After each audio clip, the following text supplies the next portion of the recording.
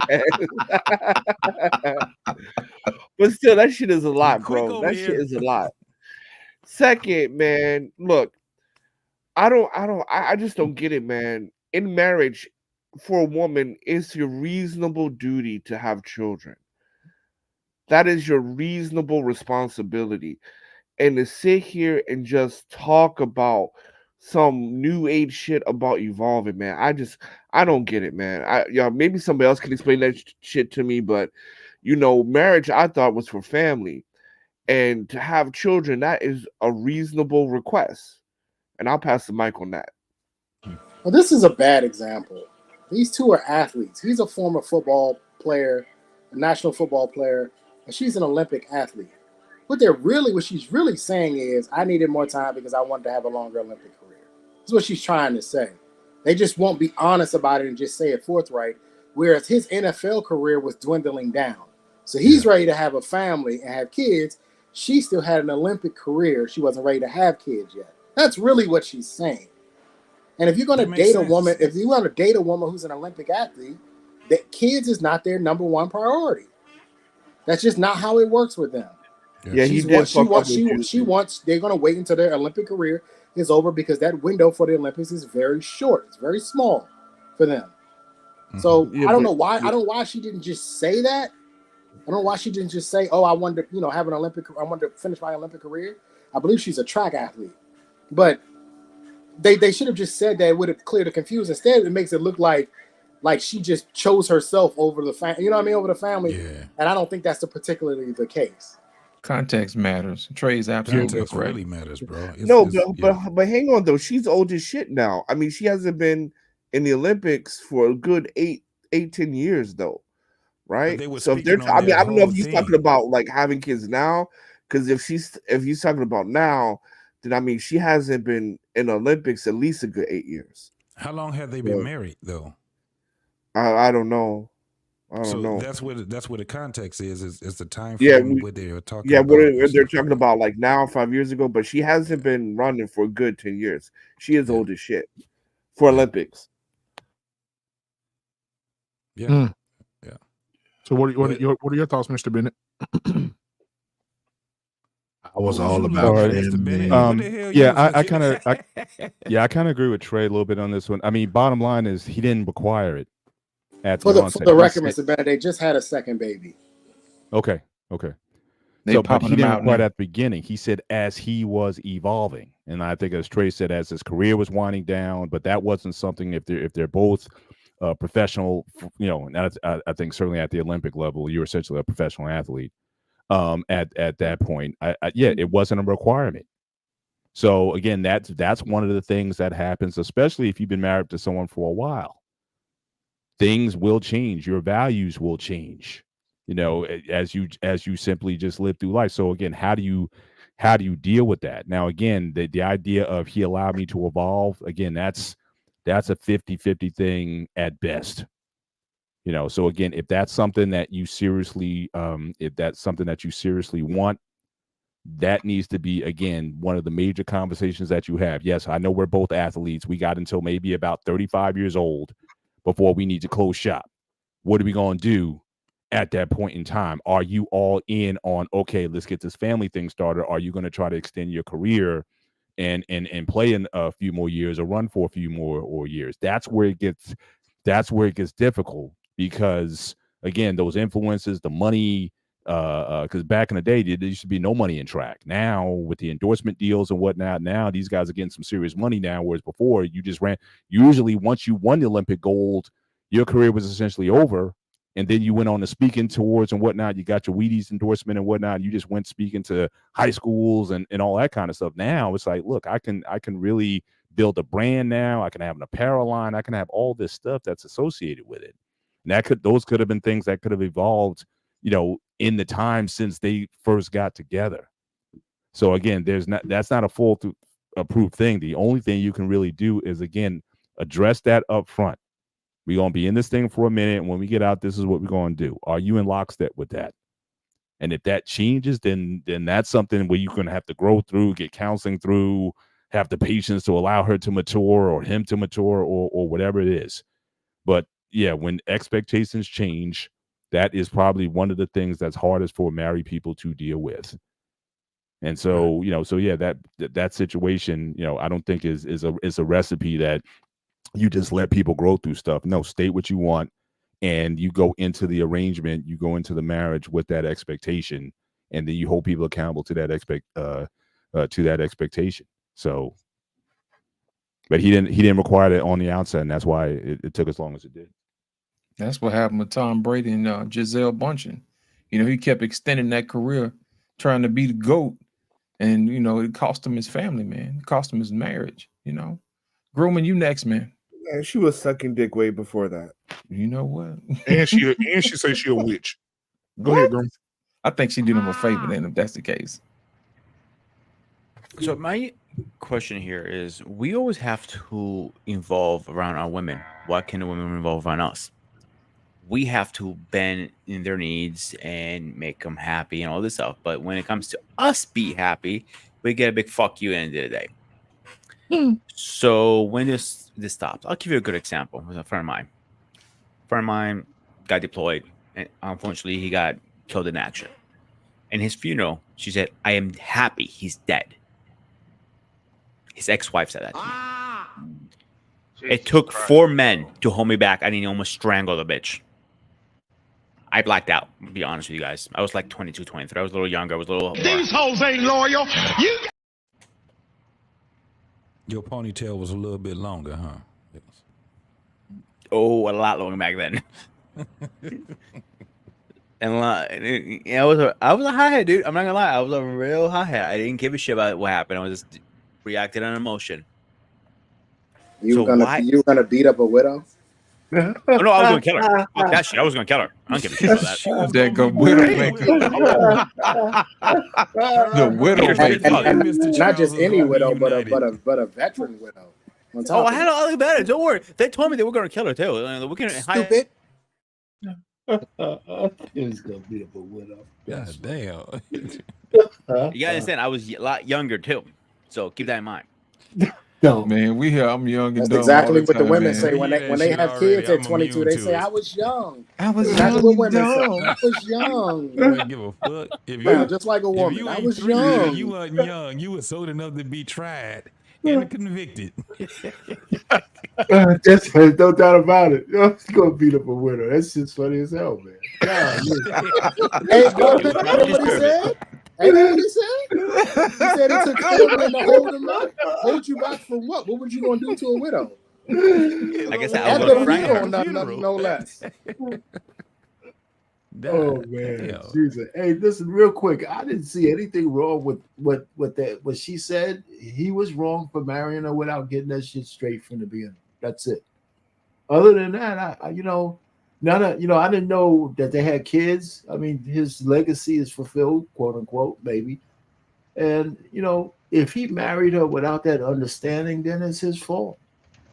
That's it. And then he needed to wait for her to evolve. And then, like Mr. Bennett said, we all evolve in our marriages and stuff. And one way or the other. You just got to figure out whether your spouse or you have to evolve, where it's harder for you to stay in that marriage than to leave. Then you got to weigh that, right? What are we talking about? What evolution? If she says, I want to start to do OnlyFans, well, there's no way to fucking evolve there, right? So it just depends on what it is. You just got to weigh the odds of can you live with this evolution or not? Or can she live with your evolution or not? And you just weigh that against real life. That's all. That's what I think. I think he was probably sticking more to his commitment to his word than the evolution itself. You know what I mean? Sometimes what somebody else do ain't got nothing to do with what you said you was gonna do. What do you mean by that, though? I mean, it seemed like she had everything to do what he wanted to do. Well, but what do you mean? I'll give you an example. It's just like when you get married and you tell your wife you're not gonna cheat, but if she go out and cheat, does that give you permission to cheat, or are you gonna stand on your own and say, "Hey, No, I said I wasn't gonna cheat"? Yeah. Yeah, but you think that was a situation? I didn't get that out of what she said, that conversation. Maybe I misinterpreted something. I think I think the context was about children and family and his ideals, and he had to throw an audible because of the type of woman that he had. So that's what I got from it. He just had to actually- wait a little longer. That's what it Yeah. sounds like to me. No, he ain't had to wait a little bit longer. You know, it's not what you say, it's how you say it. For you to say, I was focused on legacy and family, which most men were gonna be like, damn, okay, all right. Right. And then you turn around and say, but I was wrong. Oh, No, that's It's the message. It's the message that you convey. Absolutely. It's right. Okay, You're from not that wrong. point, you say, Because BMU, this is the thing about that. I didn't know that they were famous athletes until Trey had just. Me either. I didn't recognize I've them been either. seeing that shit going around the internet. So it's the message right now that they're conveying when they cut that shit up the way that they cut it up. Because I saw once, I didn't see the whole video, but I seen more than just a clip of it. Because I didn't know that they both were athletes, right? I thought that nigga was an actor. I thought he played on the Tyler Perry shit. On I the thought he was that wire dude. or something.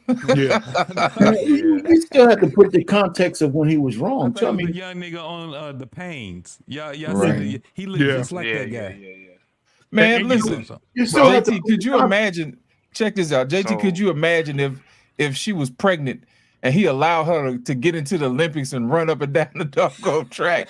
Everybody in their grandma would have looked at him like he was crazy, man. It's always You your let fault, your nigga. wife get out there Yeah. 6 months pregnant, running up and down the track, man. Are you crazy? Yeah, You know it's what I'm always saying? your Are you fault. out of your So- mind, as our pain would say? Now we So, let me say this. Are you we out of your address- fucking mind? Right. We addressed it. We addressed that. But then, we covered this guy. We covered this guy a while back, man. And I want to make sure that we reiterate, because I think this is Trey's favorite person, not Trey F, but Trey, Mr. Taylor, because when you hear this guy talk, he sounds way worse. Wait for it, Trey. I miss your attention. Oh no. My You've been bad. neglecting me. This is something different. We're gonna Is watch this everything video okay? first. The other one not ready yet. Do you I hit need the wrong one. anything So for let me me to start it help you over. feel closer to me so I can have one? So this young lady Babe. is saying to him, "You're too focused on your phone or too distracted." And this is how she responded to him. And I think women, if you're watching the show right now, if you communicate with your man like this here, well, let's just see what Trey has to say after he watches it. Here we go. Babe, I miss your attention. You've been neglecting me. Is everything okay? I mean, do you need anything for me to help you feel closer to me so I can have more of your focus?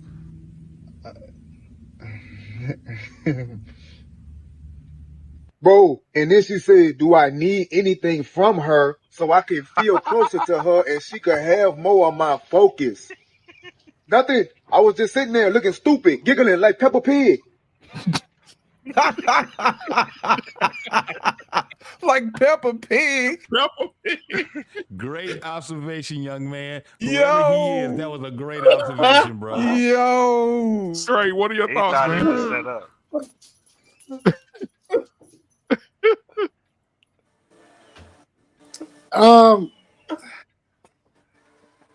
A woman shouldn't have all your focus regardless.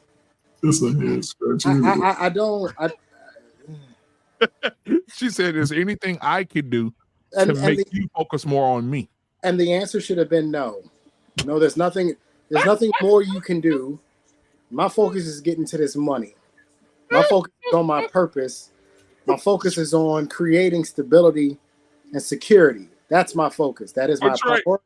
Then, As a then man, hold on now, because from a month from that, you're gonna be saying this shit. No damn clown. No, she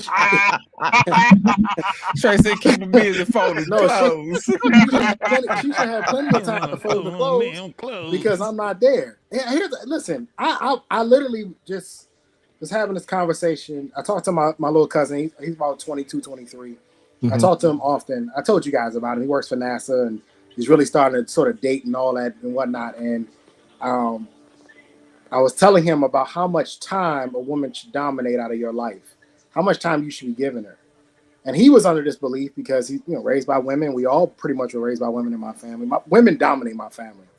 And he was thinking, half of his time, work, and then, the other half goes to her. And I'm trying to explain to him, no, you need to stay focused. And you need to stay busy. when a woman, to me, all of that sounded like soft manipulation. That's what I heard. I just heard It was soft manipulation. It was real soft. It was. Even though the words were sweet and they didn't sting, she's still manipulating. Anytime you say, so I can have all of your attention, so I can have all of your focus, no, sweetheart, you will never have all of my attention and you will never have all of my focus.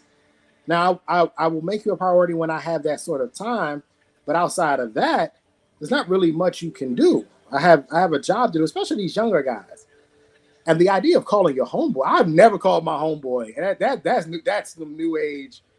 That's young millennial Gen Z or stuff. I don't know nothing about that. That's because that don't happen. She said this and she said that, and I've never done that. We don't even talk like that. So I mean, that's new to me. Young dudes do it though. That's why I said it was a great observation, because the young dudes they speak to each other like, like that. Like, he didn't even know how to respond to her. This is how you respond to a woman that come out there and try to manipulate you.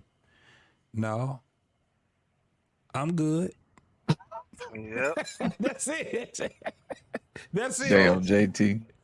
So no. Or I would have said something along the line. So let me make sure I get this right.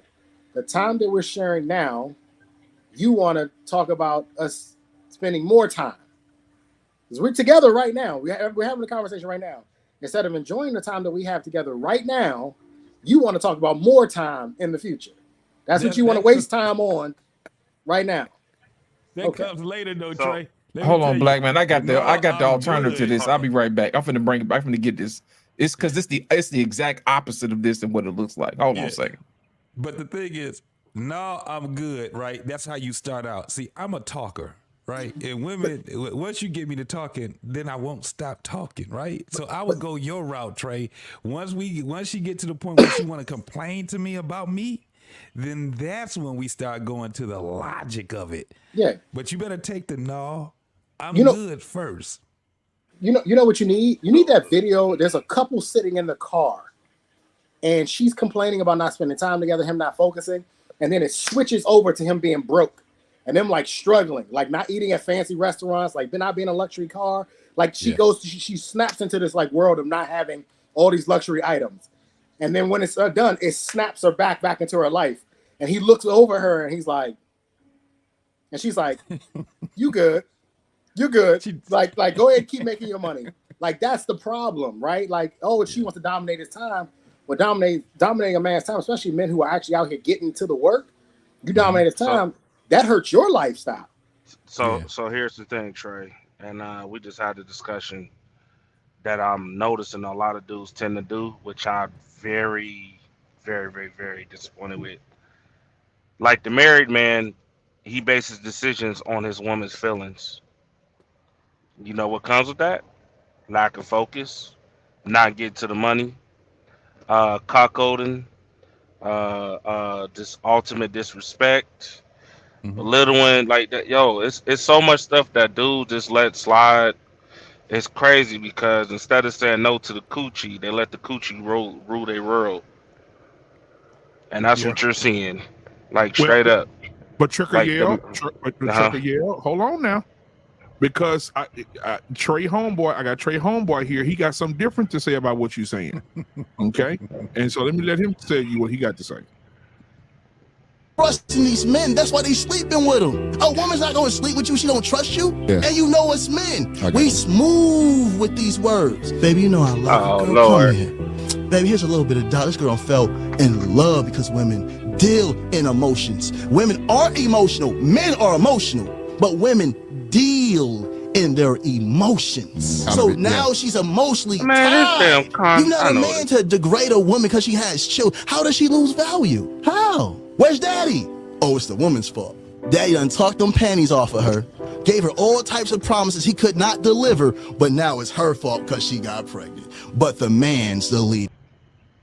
And this is the same dude that make his decisions based off his wife's decision. Same dude. Trey, what are your thoughts, Trey? I mean, I know this is one of your favorite guys. That dude full of shit, bro. Full of shit. He's one of my favorite idiots. I love guys like that. Full of shit. Listen, a woman's pregnant because she wants to be pregnant. She has every opportunity to not be pregnant. She can take those matters literally into her own hands, right? Not absolving the men, but if a woman's pregnant, she has 50% to blame. She takes just as much blame as the man does. Here's the issue here with everything he says. We watched a video, was that Wednesday, JT? The balloon popping. Yeah. And what's the thing I pointed out the most? Look how quickly these women make their decisions. I mean, it was. Look how quickly they make the decision to sleep with you. What was your count? My 4 count was about seconds? 5 seconds. 5 seconds. And it's been studied. Women make somewhere between 7 to 11 decisions about you within the first 15 seconds of seeing you. Yep. They've already decided whether or not you're going to have sex. You can't talk nothing off of nothing, sir. Yep. Based on your height, your appearance, your stature, your swag, your clothes, everything. She's already made a decision whether or not. All you can do is talk yourself out of getting some box. But more than likely, you can't talk yourself into it because she's already made that decision. So his point is moot there because that's not how women work. That's not how they work. They've already made the decision. That's why I tell guys all the time, stop looking stupid, begging for box. Because she's already made a decision whether or not she's going to give it to you anyway. Yeah. They made the decision before they even went on a damn date. Truthfully. Exactly. So, again, that's why I said, like, yo, dudes like this, I be saying this goofy ass shit, like the husband be the same niggas that be sitting there messing around with the pastor's wife and the whole church group. Like, nah, bro. All this pandering and all this other stuff just to get to the bag and all that, yo, I don't respect that at all. And here's the example I made, black man. Yeah. If you take two women who are of equal beauty, they're both beautiful. They both got great bodies. They're both beautiful. But one has a child and one doesn't. Who has more value?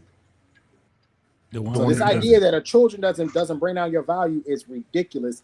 It absolutely does, because if you put both of them side by side, but she's holding the hand of a little 4-year-old and the other one isn't, most men are going to go after the woman who doesn't have a child. Absolutely. Because which would inherently mean that the other one doesn't have as much value. Right. She doesn't have as much restraints. You know what I'm saying? So, yeah, of course, the guy's gonna, he's gonna take the one without the child. Now, the thing is, though, is that when we're talking about vetting women, I have to say that shit, the vetting part, is kind of non-existent for the majority of men now, because we suck at it. It's fucked up. Yeah. That's why when it comes down to men that actually say, no, I've been living that shit, because we've dealt with not really vetting a woman, but then we dealt with vetting women. It's harder to vet a woman than it is not to vet a woman when you're just trying to get boxed and you trying to live in, just your life is just gonna be cool and all of that shit. So when you vet a woman with a lot of men, they don't want to go to that point, because you gotta let that woman go. Like after the first date, man, most of these women, you're gonna have to let their ass go. And most dudes don't want to do it because they like, nigga, it's been 2 weeks since I had some box. 2 months since I had some box. That's a lack of discipline then. Yeah, this is the thing, because it's not really lacking discipline when you have a nigga that ain't really getting it on the regular. It's majority of dudes that don't get it on the regular. It's the problem. It's not really so much of the dick discipline, because niggas ain't got a choice. Most niggas are borderline incels. Most niggas, they got dry spells. I got pushback for you there, JT. There's some guys get plenty of box, still make fucked up choices with women. We ain't talking about them. I guarantee that those motherfuckers. Let me tell you, I said majority, right? I'm not talking about the minority. The minority are the motherfuckers that actually have the hand on fucking up the population and communities because they're having this shit. Moving the goalposts. No, I said what did I say first? It's hard to vet. Why? Because the majority of motherfuckers want to have pussy on the regular. That was my whole thing. And what I'm saying is, just motherfuckers get pussy on the regular still don't know how to fucking vet women. But they're not the majority that I'm speaking of, Mr. Payne. Our pain is probably more upset that you picking the low hanging fruit. Yeah, no. Let's call it a buck, bro. Are you out of your fucking mind? Are you crazy? Let's keep it a buck, bro. You know what I'm saying? It's easy. Listen, I think Payne's more upset because he has to use that blue pill every day. No. Listen, let me just say what I gotta say. You guys, y'all can go. I'm saying you shouldn't split the universe of men up. I think in this case, there's no fucking distinction between the low hanging men and the high hanging men. When it comes time to fucking up. Look at Trey. I didn't split the men. Listen what I just said. Hold on, let me clarify myself again. Even the ones of us that made good decisions, the majority of us, we didn't start out making good decisions. We made good decisions because we was making poor decisions. When it came down to vetting women, where's the lie at there? Yeah, but it just ain't their time yet. So we really shouldn't be, taking a dump on them. That's all I'm saying. But JT, you know what the thing is though, JT. We all in the same. We are all here in the same thing. All I'm saying is this: some of us learn from our mistakes. It's very few of us that actually get out and jump out here off the porch and we make a great decision when it comes down to vetting women. I said that the vetting part, when it comes down to men, is damn near gone. That shit is out of there. That's all I was just saying, Mr. Payne. And so when we start looking at these women, I was with you there until you just started talking about the guys with incels. That's where you lost. No, I didn't say it as a bad. This is the thing about incels. A third of men are incels. Yeah, but that's not the point, though. The point is not. It triggers people when I say incel. This is what I mean. And you add in another 20% that are in sexless marriages. Half of men ain't having no damn sex. Yeah, but that's not the point he's making, though. He's talking about vetting. I'm not speaking, but listen, it's involuntary celibacy. I know this for one, because if it's worse today than it was back then, I had a group of 10 dudes that I used to hang out with. Guess what? It was only 3 of us that actually had that shit popping like that. The rest of these niggas was hanging around us so they can get some ass. That's what I mean. Because them niggas were incels or borderline. That's why I said borderline incels. These niggas, they ain't had no game. The niggas, the way that them niggas used to dress was fucked up. And you already know, especially when it comes down to black women. The motherfucking black women, the first thing they do when you approach them is they look down at your goddamn feet. They want to see what type of shoes you are wearing, nigga. That's how they look at it. Let's keep it 100. It's not a whole. It's way more. It's way less men that's getting boxed on the regular than it is not. Most of these dudes, they fall to their desires. You're talking about that's why the vetting part is gone. No. See, that's where we listen. Go ahead and have your way, because I can't articulate it. I'm saying there's guys who are getting plenty of pussy, still don't know how to vet women. Yes, I agree. That's what I'm saying. That's because vetting is a fluid situation. You don't wake up and just know how to vet a woman. Yeah, that's right. So we shouldn't say low hanging years to learn how to men vet in general, which is typically why men in their late 30s and 40s are much better at vetting women than they were when they were in their 20s. Yes. You kind of have, it's almost a trial by fire. You kind of have to go through the fire a little bit to learn what you like and what you don't like. So when you see guys that are getting a bunch of box, but they don't know how to vet, they more than likely haven't been through the fire yet to understand how to truly really vet women yet. Hey Trey, guess what? You know what they look like? What's that? Trey Ferg in his 20s. That motherfucker that had to say shit. He ain't nothing. He was just light skinned. That's what he was. I saw. He said he let the light skin do the talking. Light skin did the talking. He ain't had to. It shit came easy on him. He had the cheat code already. He was born with the cheat code. So Trey, what's up? Your mic, bro. Your mic is hot. We can hear that. You got to stop getting all them goddamn Asian mics, dog. Get something American. Bro. Get that Dragon Ball mic. Shout out to Akira Toriyama, man. He passed away, man. Yeah, that's why I said it. Who was that? The guy who invented Dragon Ball Z passed away. Yeah, that's right. Man, that's right. Peace, bro. It's a sad day. Sad day. I thought it happened a week ago. Say again? I thought he passed away a week ago. You know how we get news late, Well, man.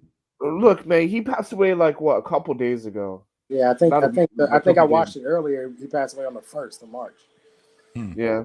Anyway, still sad times here. But anyway, back to vetting women, man. I don't vetting women is useless, especially in that cesspool you call fucking America. Shit. I mean, what's the point? Everybody's fucked up. There would be no slander in I America. got you, hot sauce. Did you hear what I said? You know Wind what I that mean? thing back For up, man. what, Let's man? get it You know, ourselves. everybody's all like, bitches wearing gonorrhea lip gloss now. Shout out to Sexy Red. Yeah. No, those are the bitches you fuck. I don't fuck with Trey ain't never even seen it all. See, that's another one of these issues. Like, you ain't gonna put that on the women that I would deal with. That's a shot at me. You saying that I can't pick better women. That I can't pick. I said there's no point. If I you said wanna, there's no if you wanna point. deal with women who wear lip gloss, named gonorrhea and booty hole brown and all that, that's on you, brother. But I don't deal with women that do Bro, that. I'm not taking personal shots at nobody. I'm just saying in America, right? What's the point of vetting? With like overwhelmingly a good 85% is just fucking in a cesspool. Well, you don't What's have to the point? entertain them. That's what Trey said. You don't have to Ask, entertain them. I'm gonna ask, who said vetting is useless? Point them out for me, please. Hot sauce. Well, what else would you do if you're not going to vet them? What else would you do? Right. What's the alternative? Right. You get your blue book. Now she's calling out whoever. That's why I told her point them out. Who said it was? Please point them out. Please point them out. I'm Payne. I want to ask you a question. Oh, here we go. Yeah. Yes, sir. Wow. Minister Akon. Yo, what's he up? Said vetting Trey? is a lost cause. No, you said No, lost lost art. Lost art. That's a difference now. Yeah, That's a difference. Lost It is art, a difference. not a lost cause. You So, can't say Trey, that you ain't go never ahead, had Trey. it, What so you a lot gotta of these say, niggas man? ain't never had that. no, Hold on. No. I did not say vetting was wasn't- useless. okay, I said that vetting wasn't was him. That wasn't him. useless That in wasn't him. America. My bad. I said it was useless in America. It's not useless. That is useless. no, it's not. It's a man. I mean, you've been married for a long time. What about Correct. Yeah. Right. When was the last time you went out with a group of guys, maybe 6, 7, like your boys, like 8, 9, like we all on this panel? Say we all went out. When was the last time you went out with a group of guys in that capacity? A couple of months ago. Okay, so On a regular basis, we go eat sushi, man. So a couple of months ago. were most of them married already? Or a lot of them A single? couple of married. Matter of fact, 2 are single and 1 is married. 1 or 2 Okay. are married. So I ask you that because, like, in the capacity, like JT mentioned, if we was to go out, say all 9 of us, 10 of us on the panel, and not counting anybody in this panel, only about 3 of us would probably get that look that we're looking for as far as the women. Like, we approach a woman, we shoot our little game or whatever, we may get that feedback that we're looking for based off what they saw in us from afar. How was this, Scorch? They've already saw us, saw what we look like, saw what we had on. So boom. So yeah, we might get, but then that other 7 may not have the confidence, and women can recognize that when they start speaking to them and asking them questions, because a guy with confidence, he's going to run down a list. He ain't going to hesitate. He's going to hit them back to back to back. But the guy that ain't really got that confidence, he may not even get those questions out, and he don't know how to respond to certain answers and come back. Some guys just don't have that wit where they know how to come back. So I think that eliminates those guys in the dating pool, because some guys, once they get turned down, they sort of hold on to that, getting shut down instead of just saying, chalking it up like, all right, she don't want me, move on to the next. Now, I understand the difference of when we were younger compared to today. A lot of guys didn't have that experience, even as teenagers, had a confidence, and other men could say, man, come on, man, get your confidence up. Because we used to be able to talk to each other like, man, come on, man, you good, man, you look good, man. We gonna give each other that little encouragement and that boost. as we hang out together, and then when we go where women are, you know, where shit, all right, man, look, we're gonna meet back up in an hour, but within that hour, we spread out trying to see who we can, you know, get a number from or whatever and hook up at a later time. A lot of guys that do that. When they go out today, man, shit, there's guys over on the right side, women over on the left side, everybody looking at each other strange.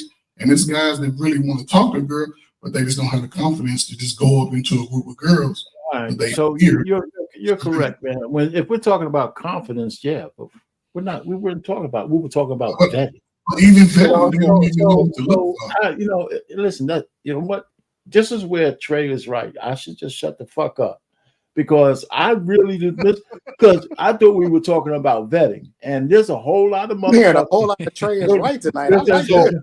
There's a whole lot of people who get a lot of pussy that don't know how to vet women. They've been through the ringer, and they've been through the ringer. They've been all, and they still, when it comes time to choosing a wife, they still choose some fucking vampire that fucks them up later on. And they had all the pussy in the world, and they still get the wrong one. Go ahead. So because you mentioned something earlier that piqued my ears. Do you be going to sushi restaurants or sushi restaurants? Yeah. Okay, you make I know where you're going with that. So the ones with the sashimi in it. How about that? Okay, all right. So all right, okay. You go to all right. So you go to the ones with the window. They got windows, right? You go to restaurants that got windows. Yes, I do. Okay. That's fucking God. Try to put me in the trick bag. But I go to the sushi restaurants that JT, still I got just maybe windows. misunderstood where you're coming from. Because that whole vetting thing, I don't make a distinction. Some guys are going to be better at it, and it doesn't matter whether they were incels or not. If they had a list or whatever, when my man Mr. Bennett said he had a goddamn document to vet his wife, he said he was damn near celibate until somebody met his criteria. I think I don't know if I'm misquoting him, but I think that's what he said. So I'm just saying that the vetting process to me has little to do with how much pussy a guy gets. No, it doesn't. It doesn't for a small minority though. Yeah, but I don't know why you keep making that distinction. I mean, what the fuck does a small minority have to do with it? Let me explain. Is the vast majority of men or a small minority of men? Men in general, from the whole spectrum of the bell curve. There's very few fucking guys who know how to vet women. The whole bell curve. But you saying? Hold on. Let me say something really quick because I want to expand the argument. Like I think we're missing the mark on a couple points, gentlemen. The first thing we're missing the mark is that we're trying to put supplements to a disease without curing the disease or the root of it. Okay. Let's just be fucking honest. Right? Yeah. I mean, women today are horrible. So you want to call niggas incels, fine. You want to say you're not vetting, fine. But what good is vetting when only 15% of the fucking population is worth that? And if you live in a city like fucking Chicago or fucking New York, it's gonna be less than 15%. No disrespect to those people who live out there. But I mean, what good is that? What good is that? When the population doesn't have enough to where vetting is actually worth it. Because you're telling me that through 20 motherfuckers, 20 women, right? I got to go through 15 bullshit just to find a 5. Yeah, I don't think that's worth it. Yes, that's what we're telling. You know what? I think I'm saying I don't think that's worth it. Here's my thing. I think we probably splitting hairs, man. About it, right? I think here's the thing, JT. I think we're splitting hairs, man. I think what our pain was talking about is finding somebody to marry, and I think we were talking about guys who can't have sex. Well, I'm here to tell you, having sex is low hanging fruit because as long as you got $20 in the front and $40 in the back, you shouldn't have to go without. That's all I'm saying, man. Yeah, but this is the thing. Before you can get to marriage, you have to date and you have to court. And that's where we having the problem at. At the end of the day, you still have to look at it how, for instance, for individual men, We have to find out what it is that we have in the possession that attracts women. Period. We have to be able to attract women. So when we're talking about the difference, like what you were just saying, that men that have an abundance of women that they can pick from, that's not the majority though. That's not even half. That's very low, bro. It's super low. Trust me when I tell you. If I you've been believe out, that, but I believe what you're saying there, but I don't So- see what it has to do with being able to pick a wife. this is what it has to do with being able to pick a wife. What we said earlier, we don't know how to vet as men. We don't know how to But vet. how many wives are legitimately made in America, man? The factory known as America. About 2%. Because we then what the fuck? I mean, Listen, it's pointless. No, it's because we. This is the thing. Because hell of a damn number. for one, that most men Hey, are not hey, no, vetting. failure They're rate. not no, vetting Lit, for. I didn't They're pull not it out of vetting. thin air. I literally broke this shit down. It's about a solid 2 to 3% of women So that 2 are to 3%, and you're talking about vetting? legitimately eligible for marriage. So after you why get would past, we? after you Why get we past them being complain? overweight, after you get past single motherhood, aesthetics, femininity. Once you break this down once you get past all that, you got about 97% of the women are disqualified. So hang on. So We're that's talking about disqualified for vetting who, though? when 97% For a are man not with even standards, qualified. JT. For a man with standards. Right. So we again, let's talk about majorities and minorities. Come on, guys. You're not listening to yourselves. You're not listening to yourselves. No, You're telling me. you don't need to keep repeating it. We got it, bro. You don't Bro, want. You but say don't. You y'all say don't keep vet them repeating at the all. same shit. You saying don't vet them at all. We got that. But JT trying to make the point of who is eligible for who depending on what they're looking for. Yeah. 3 fucking percent. You just fucking said it. Man, No, I said that's men with standards. Every man doesn't have standards. Right. And for those who don't have the standards, standards are very low. listen. And for reason those why who the don't have standards are very standards, there's low- always 20 in the front and 40 in the back. Right. 40 in the back. In the back. But listen, because their standards are low, that's the reason why. Because most men don't know how to vet women. That's just what it is. We look at women and hoes as the same motherfucking people. You know how I know? Because we call women hoes. We call them hoes. When you look Not at all the generation women, that's remember in, the generation Z, Not all women. do Not you all women. understand that they refer to women as bitches? Do you understand that women refer to themselves as bitches? Do you Because understand that also that 97% women of refer them to themselves are. as hoes? Because 97% of them are. No, but I'm saying that there's a process that got to that point. We arrived to that point. That didn't just happen. That shit wasn't like just a fucking disease that just popped up in 2022, 2023. There was a process that happened. Yeah, That's what I'm there's saying. definitely Well, been let me ask you this. social engineering of degradation throughout our community. I would agree with that. Yeah. Here's my thing. We shouldn't be led like a bull by the nose to the slaughterhouse, man. You should at least wind your mind up and think every now and then. You shouldn't be subjected to outside pressures. You know what you need and you stand on it. And don't worry about what's in front of you. If you know that's not what's in front of you, you leave it alone. But now, they if you're don't looking for know. a good time, then it's gonna be 20 in the front and 40 in the back. You know what I'm saying? That's But all that's to what it. the problem And that is, is a Lost. deal. That is a deal. That's a deal. where the problem $60 is. for everything. Shit. That's a But that's deal. where the problem is. We succumb to our desires. Most niggas, I saw. That's I'm not telling how you, it works. It's not $60 total, brother. You either pay. No, he go said up in the 40 front, anal, pay- 20. He or said 40 you either anal pay- and 20 for what? For the No, box. I saw. You either pay going in sauce the being front or you greedy. pay going in the back. Right. Yeah, he Whoa. greedy. No. He Hold trying on. to- Hold Hey, on. look, he's trying to go through both interests. You can't. Hold That's on. not how it works, brother. Whoa. Correct me if I'm wrong. Lost just said 40 for anal, 20 for the box. That is I got it not right, what right? I said. Oh, okay, my bad. My bad. All right, my bad. Because I was like, that's a deal. Shit. Look, man. First of all, Trey, you will What's not going on shame over there in me. Asia, man? You will not shame me for fucking with hoes. All right, I like fucking with hoes. Fuck y'all. Again, I that's a will part not of our be gay. contradiction right there as men. I That's will a not be part of our gay. I am fucking the last contradiction. man on earth that will ever shame anybody for messing with a hoe.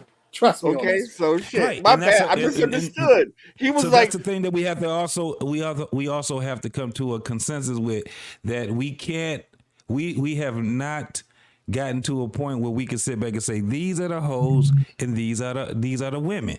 We have not done it. The women are hoes and the hoes are women also. You know That's what, where it's at. JT, in other words, you gonna be what? Right.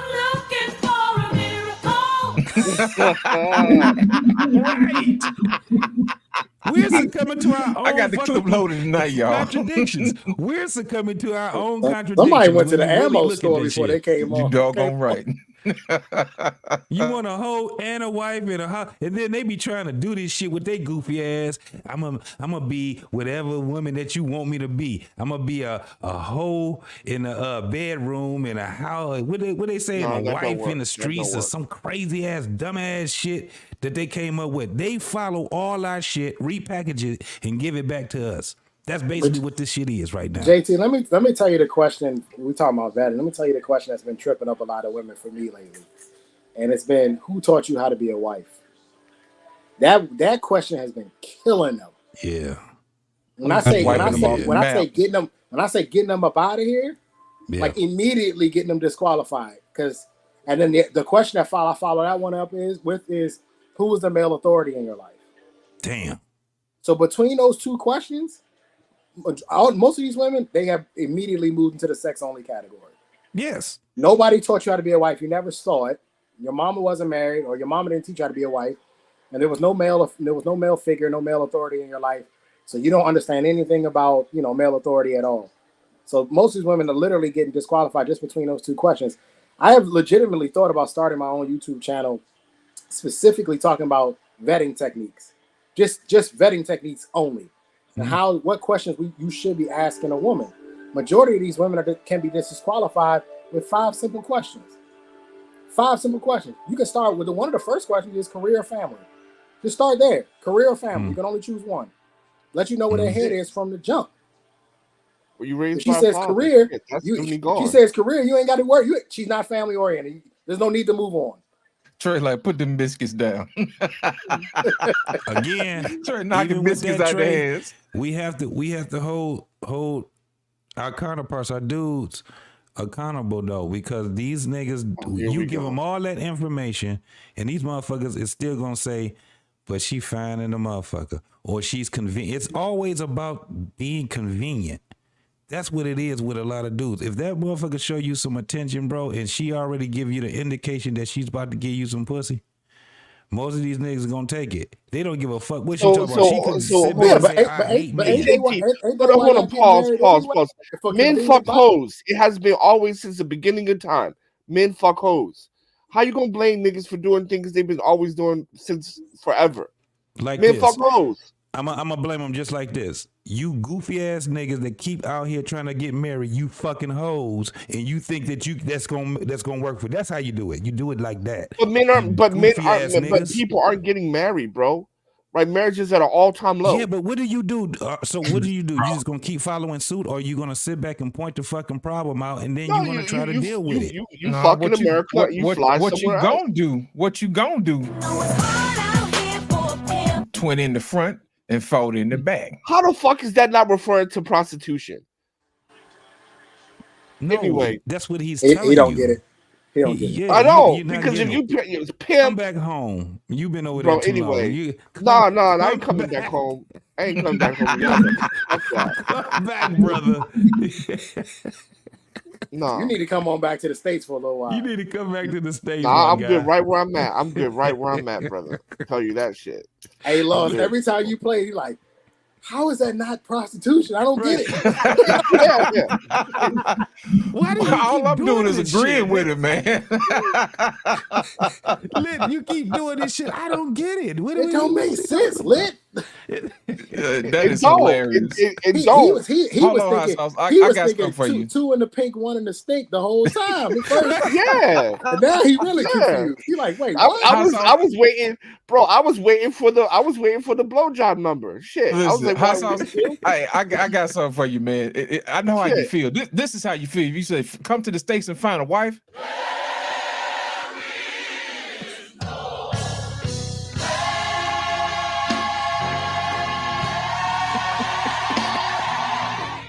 Yeah, that's how you God feel, is not brother. an American. I'm sorry. God is not in America. God is not in America. That place is Babylon. That's how you feel, man. I got you, man. I got you. I thought had so much value. Value. Oh, girl. Didn't really have any value at all. JT, you ignorant. my man reloaded out here. Look, man. Look, We got to America's change it a up, man. We got to playground. change it up.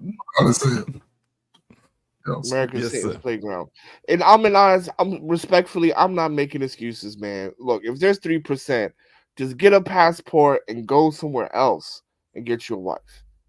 Go to the motherland or some shit. But what do you do, hot sauce? Let's play this out because you guys love this. Just go overseas.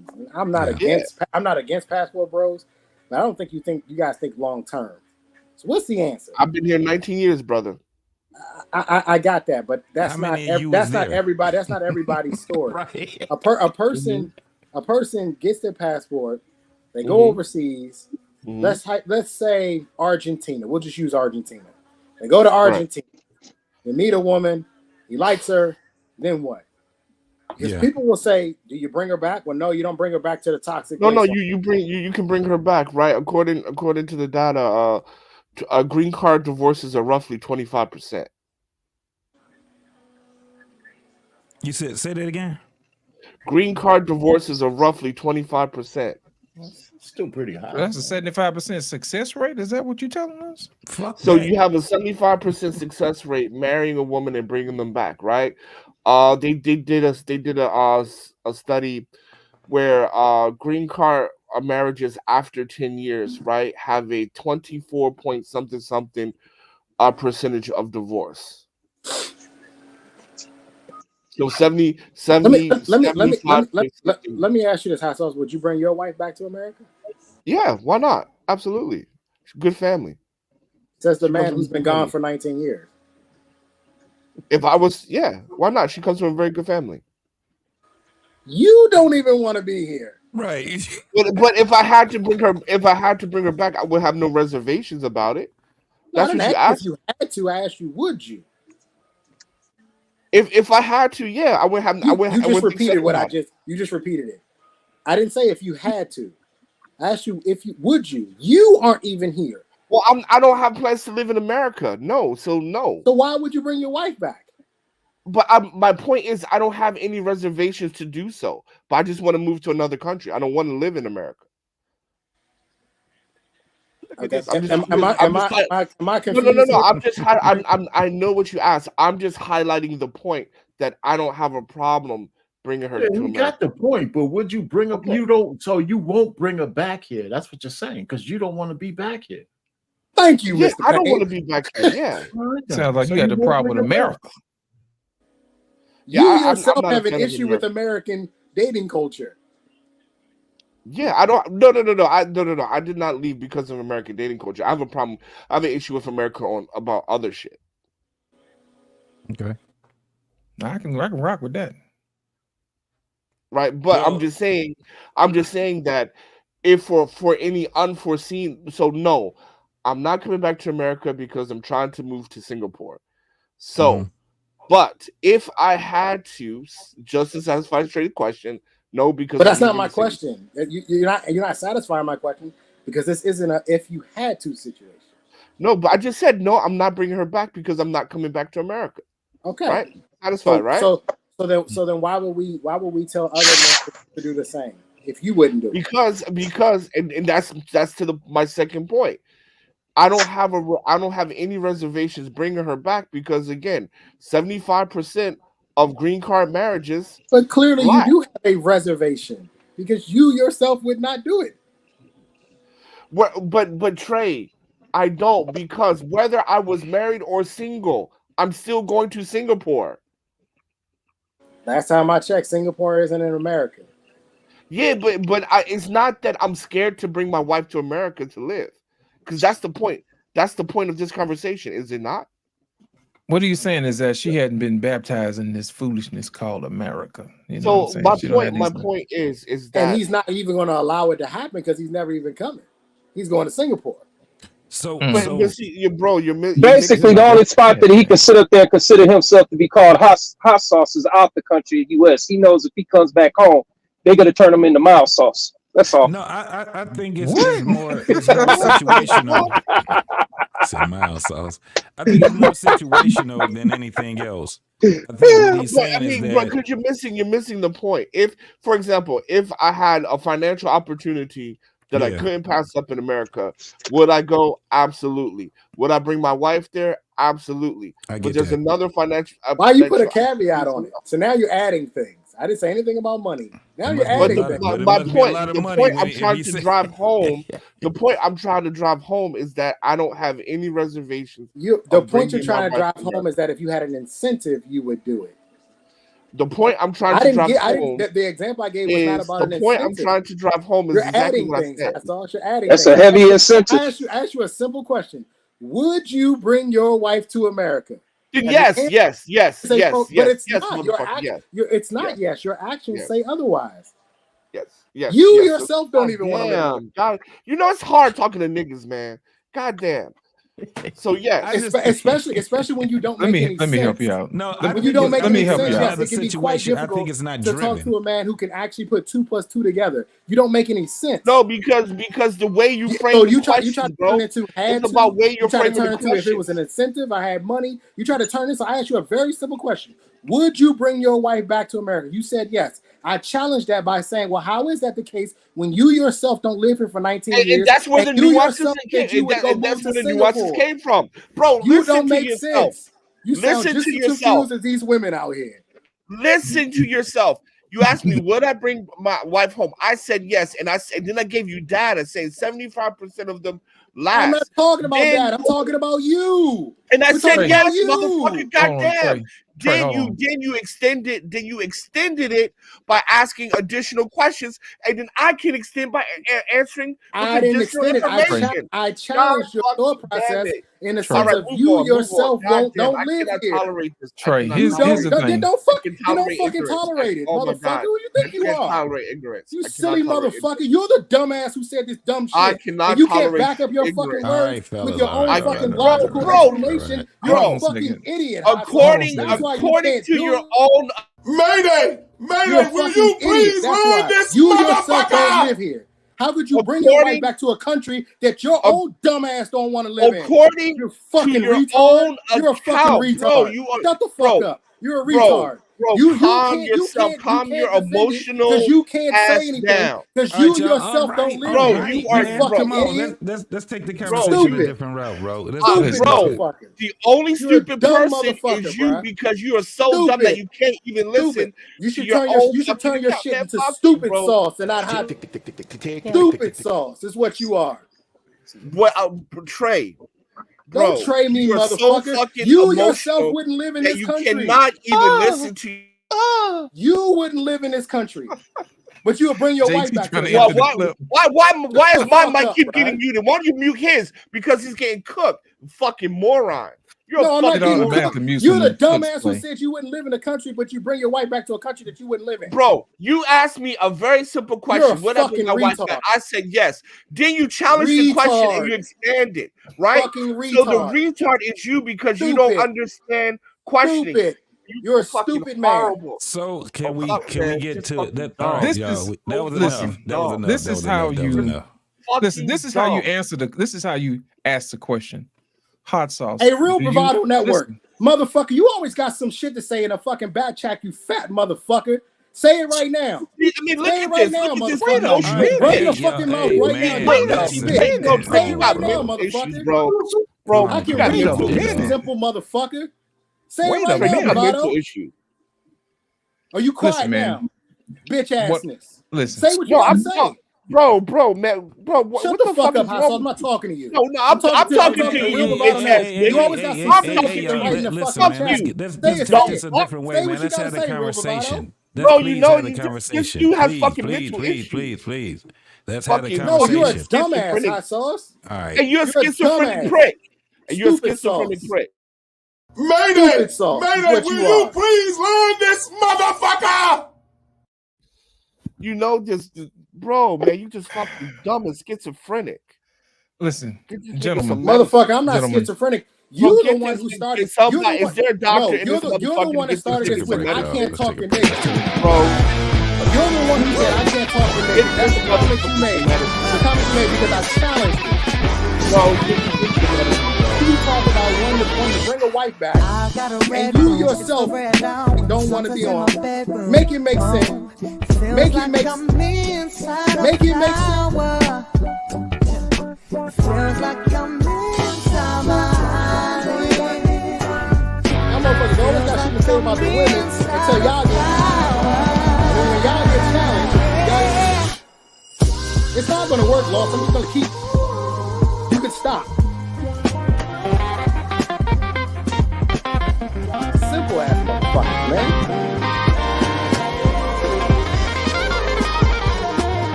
I'm gonna go live in Singapore, but I would bring my wife back to America.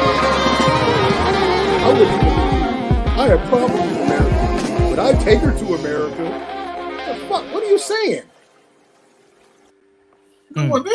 Listen to this whole ass nigga. We need to no, have no, a listen to this conversation. whole Like, ass. that's enough And of I the- would the explain it bickering, if you man. just shut the fuck up. No, long there's enough nothing to for me explain. You're a explain it. fucking idiot. There's nothing Gentlemen, to. let's de-escalate this thing. Come on, y'all. Come on, y'all. Real quick, lost in translation. Come on, man. Go ahead. Lost in translation. God Go ahead, damn, sir. man. Can you hear me? I can hear you, sir. Go ahead. Yeah. I don't know what Trey talking about. I ain't put shit in the back chat. I'm looking. I don't see nothing. Yeah. So that's why I didn't say nothing. So I could be all kind of fat motherfuckers he want to be. I'll be that, but yeah. I'm the one that put something in the back chat. I was actually talking to Lit and telling him to go on and try to discourage it, do something to change. Here's the thing, man. Here's the thing. You try to let men work stuff out, and it could have easily been solved with, hey, what are your reservations with, moving back to America? We can do without the name calling because it doesn't move the conversation forward. You know what I'm saying? And sometimes things get heated, man, and we have to slow things My down. point is, man, I'm just tired of sitting up there, man. Even as someone who just sits back and don't always get home, right? You get tired of just hearing the total disrespect towards other men when it's no need for it. I'm sorry, it is what it is. He did it with, and I said this last week. He did it with R-Pain. Just because R-Pain wasn't cool with it, there's others out there that's actually looking, and it's discouraging because it's like, man, why? It's no need for it. Well, and I even tried to tell Trey, no, hold up. I even tried to tell Trey in the live chat, yo, bro, calm down, and it's not that serious. He told me to shut the hell up. See, so I mean, honestly, man, and let's be real about it. If we was all sitting up there face to face, I don't think we all be coming. I don't think that talk could be the same because it's easy to talk like that over the goddamn internet. If we black men, let's act like black men and act like we can have a civil discussion without sitting up there name calling and disrespecting one another. Period, man. JT and I had an offline chat about this just last night. I'm tired of it, man. Every time, and it's the same thing. He sits up there, man, and I've actually been cool with him, and he was on SB channel. He don't even get on her channel no more because of the fact that he don't know how to talk to people. Come on, man. It's just disruptive, man. It's nothing good that comes out of that. This is supposed to be a simple thing that our brothers get together and can be able to talk. Yeah, we could have discourse and have discussions where we disagree, but all the name calling people out their damn name, fat mother F is this and shut the F up. I got more money, man. Don't nobody give a damn about how much money you got in your goddamn pocket. That don't mean shit. And I ain't fat. I just got a big ass head. No, man, no. You know what, TJ? That's BS. You know why, man? Because see, the sad part about it is The same things that these women complain about how we come at them and how we talk to them, they have something that it's easy for them to look at and say the same goddamn stuff out their mouth. Y'all was sitting up there talking about Hamp Show. That's why they saying what they saying, because they sit up here and they watch us. They watch how we talk to one another. Fair point. And I'm tired of it, man. You can't even sit up here and you can't even come up here and just have a nice time, man. And just have simple conversation. All this goddamn cussing and carrying on and being disrespectful, hell no. Right on, bro. Stop it. Here's my whole thing, man. We got to return back to some decency, man. When somebody's talking, don't overtalk them, man. Let them go ahead and get what they got to get out the way. But at the same time, we're going to have to start making these answers shorter, man. Because we got a whole panel of people that need to talk. Trey Ferg ain't really said nothing. You know, our Payne and got his little piece in, you know what I mean? And Scorch, I know you've been waiting for a minute. Oh no, I just came on, but the thing was, honestly, Lit, I come on because right now I work at night. Right. See, so this is entertainment for me, but it's entertainment in a way to where I'm learning something. I'm getting gems. But all that other stuff, man, that goes on and all that, man, come on, man. There's too much stress going on out in the world to be sitting up there going back and forth with some knucklehead that you don't really know like that. Now, unless you met him. I mean, dude. Here's the thing, Scorch Earth. We can learn even from our shortcomings and our failures. You know, even when we argue, we can still learn. But my thing is this. Yeah, you know what? Lit. That goes for people that actually walk around with some common goddamn sense and have decency. No, ain't no you know this. We've over most of us is over 40-something years old. Right. But you can't control young folks, man. No, that's right. But see, here go the thing. You can shut their ass down. They get to talking and being disrespectful to people. The way he talked to Mr. Payne, I took offense to that. Mr. Payne is an elder. And even though he don't mind, let's be real about it, man. This is why we got our kids acting the way they acting today, because people are watching what we doing, dude. Right. They watching how we talk to one another. And then we sit up there trying to go out in the street and try to talk to these young niggas out here. Man, please.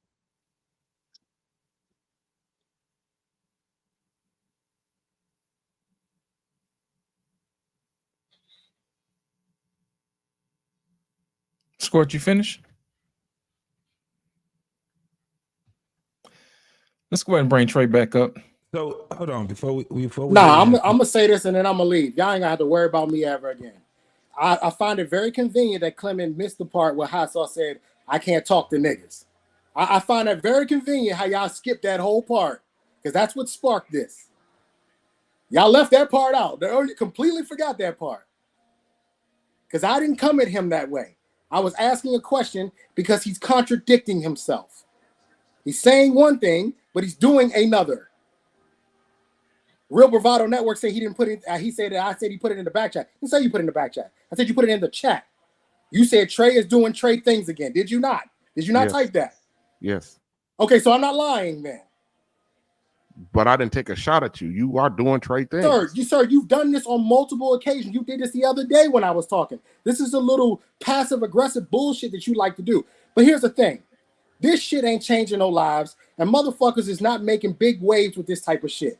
You motherfuckers get on here and think that because you say something that somehow the world's going to change tomorrow. I don't sit here and talk about my money. I don't flash money. I do most of it from inside the gym so you can't see my house or my car. I don't ever do anything. I don't ever show any part of my life to y'all. Trey Taylor isn't even my real name. I wouldn't even tell y'all my real name. But I understand. I think what I see here is a bunch of older men who are, in most cases, out of touch with reality, don't quite understand what's going on with the younger folk, and want to sit up here and prophesize or talk about it. This obviously isn't a space for me. And I will move on. I have no issue with that. I have a life outside of this. I mentor kids every Monday. I have a life outside of this. But this idea that you guys think that respect is just supposed to be given to y'all are wrong. And I disagree with things. And I have no problem challenging anybody. Because more than likely in my younger life than all of you, I have had to do harder shit than most of y'all have had to do. I'm burying a best friend tomorrow morning. But I'm good. I wish you all the best of luck. Have a great one. Hot sauce, it's on you, brother. Yeah, so here's the situation. Correct me if I'm wrong.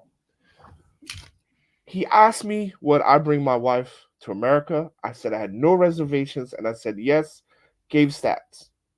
Then he extended, he quote unquote challenged my answer by asking additional information. So, correct me if I'm wrong. If you are allowed to ask additional information, then I should be able to give additional. I mean, if you ask me questions with additional information, then my answer should be with additional information. That's it. I kept saying I had no reservation going to America, but the way he kept framing the question, and I said the way you're framing it, you're making it sound like I'm afraid of bringing my wife back, and I am not. And then I gave my answer. Then all of a sudden, I became stupid and all this and that. And if a person attacks me, I'm going to attack them back. And it's just that simple. Here's my thing. I think we probably need to ask better questions. The question that I would have asked is, what do you have any reservations, or what reservations do you have for not bringing your wife back and let you cook? And I said I do not have any. And I said that green card marriages last longer than domestic marriages. 75 point something percent of green card marriages after 10 years are still married. Domestic marriages, does that speak more to 7 years. Does that speak more to green card marriages in general, or does it speak more to your particular marriage? A green card, well, because she's not American, right? So she will also need a green card. So that's in. So it's any person that is going to marry a foreigner, they need a green card. Right. So you can trust her here or there. It really doesn't matter. Is that correct? And then I said she comes from a very good family. Well, that's the end of the conversation, right? Well, I was called a stupid motherfucker. Well, here's the thing, man. It ain't what people call you, it's what you answer to, brother. 100%. That's true. That's true. So you know what? I apologize to the panel, and I apologize to the host. There's nothing to apologize for. Listen, and maybe no, I'm out of line. No, I didn't have to come out of my character, even though it is my character. Let me tell you something. A few weeks ago, I had the exact same fucking blow up with Trey, and I came completely out of character. And let me tell you something. I was so embarrassed about it, but I like to own my shit. I clipped it and I put it on my channel just to fucking fight. And I've had conversations with Jake. Well, we're gonna be talking about something on my platform tomorrow. And I told JT that fucking blow up did something to me. Did I not say that to you, JT, last night? You did, yeah. Absolutely. I said that fucking blow up. It affected me in a way that I did not anticipate it affecting me. And I don't even know this dude, but it had nothing to do with him. It had everything to do that I had not been pulled out of that much character. Since I was a younger man, I'm 46 now, but since I was in my 20s, the things I was thinking from week to week to week, you know what I mean? And I said, no, this ain't it. I can't do this. And from what I'm understanding, and from the little bit of time I've been around Black Men Unfiltered, you know, this, and he's not here to defend himself, but the blow-ups, I mean, I've seen disagreements here when he's not here. They don't go like that. Yeah, they don't. Yeah. This disagreement, for some reason, he got something in his craw about what Hot Sauce was saying about his personal life, and he just wanted to. It seemed like he just wanted to annihilate him, and I don't understand what for. And he's been around this network for a long time, and I'm offended. I'm offended for Black Men Unfiltered because this man was like, basically saying that what you doing ain't shit. It ain't gonna never be shit. Yeah. You ain't gonna pack shit, so you ain't shit. I'm fucking offended by that. For me, if he doesn't show back up, it's not a loss. You don't want a man around like that who's not trying to, who's not understanding why we're doing what we're doing. We're not out here doing it because, like the lady said, like the little dyke bitch said on Hamp Show about the fact that we're out here just being all, sassy about the shit. We're out here doing this shit because it's a fucking problem. And men are sitting here and we watched the utter breakdown in real time of our families, and we don't want this shit to continue. We want to try to do something. So I don't know if he's the common denominator for all of these shit going way left, way further than it needs to be, and if he don't want to come back around, and I know this is not my platform, but him not want to come back around, say la vie, bruh. Hey, before we read this this thing from wife school, I want to say this, man. We have to show a different way, bro. We have to show a fucking different way. I agree exactly what you just saying, TJ. I'm about to call you me. But the reason why we have these conversations is for us to talk them out, not to sit back and call each other out our fucking names and be so fucking upset and triggered. It's weird to me when you can be triggered because someone has a different way on how they're thinking. Like me and Hot Sauce, we go back and forth, man, on not just this platform but other. But man, we got so much respect for each other, where it's just we only talk to each other's points. Yeah, I have never cussed anybody out. I've never attacked anybody personal. We just kept it to the points. We always, and we get, look, man, I'm animated. You know what I'm saying? I get very animated, but I'm not gonna sit back and take this conversation somewhere else. You know what I'm saying? The thing is that it goes to what TJ was just saying. When it comes down to it, we see that there's a fucking problem. And the only thing we want to do is talk it out. And if the best thing that we can do right now is to kind of like talk it out and mind it out, why we can't just do that? We can't even have that. When we talk about the barbershop, first and foremost, I heard somebody say it on another platform, bro. Barbershop was never about men talking about their shit as in depth as we talk right now. It's always about sports. It's about, general shit. Surface stuff. Yeah. This barbershop is something a little bit different. Now imagine you going into a real a barbershop that's an actual barbershop, and these guys are talking. They talk about a lot of surface things. You know what I'm saying? And that's basically what it is. And every once in a while, you'll get somebody that's putting their life out there. But for the most part, that's what the barbershop was. This barbershop is a little bit different.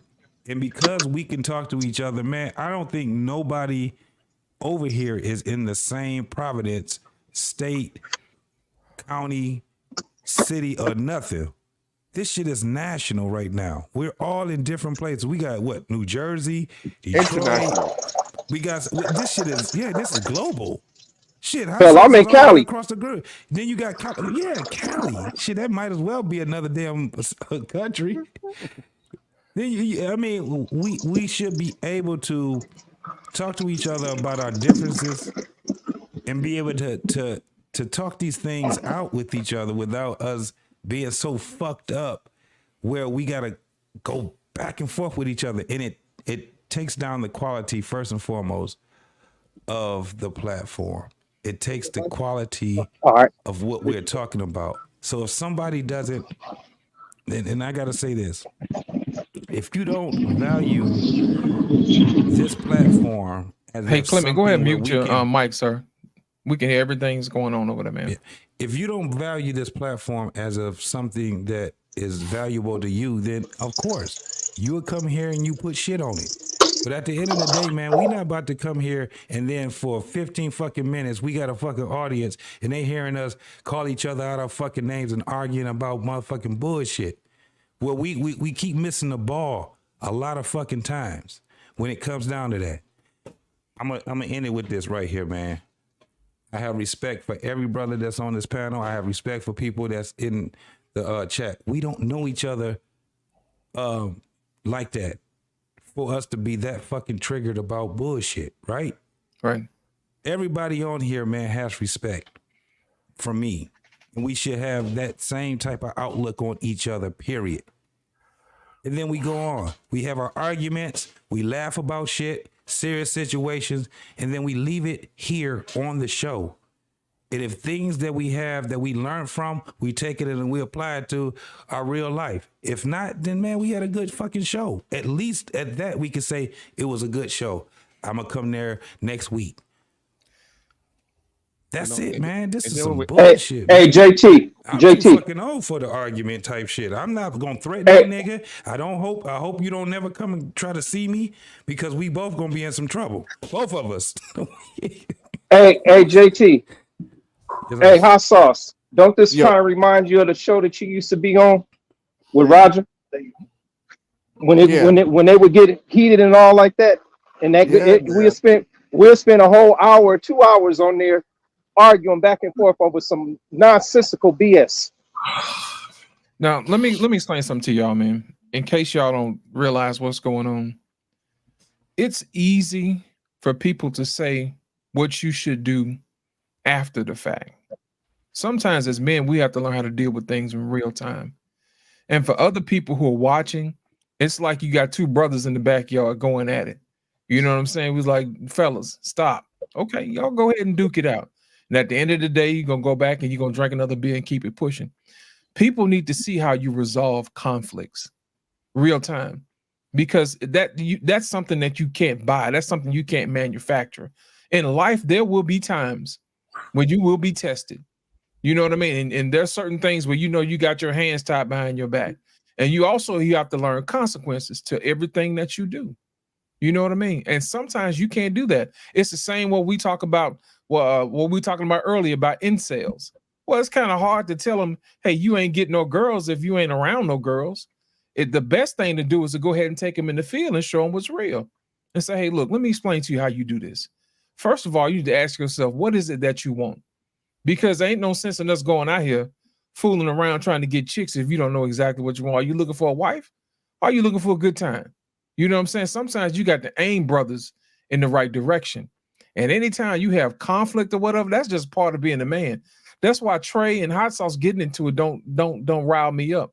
It makes for a bad show from time to time, but at the same time, it's still a teaching moment. You see what I'm saying? And that's masculine. You know what I mean? A father will let you scrape your knee and keep it pushing, but a mother is the one who wants to coddle you and keep you from being beat up. They want to swaddle you like a little baby. But real men already know you're gonna get some scrapes. You're gonna get some bruises. You're gonna get popped in your face.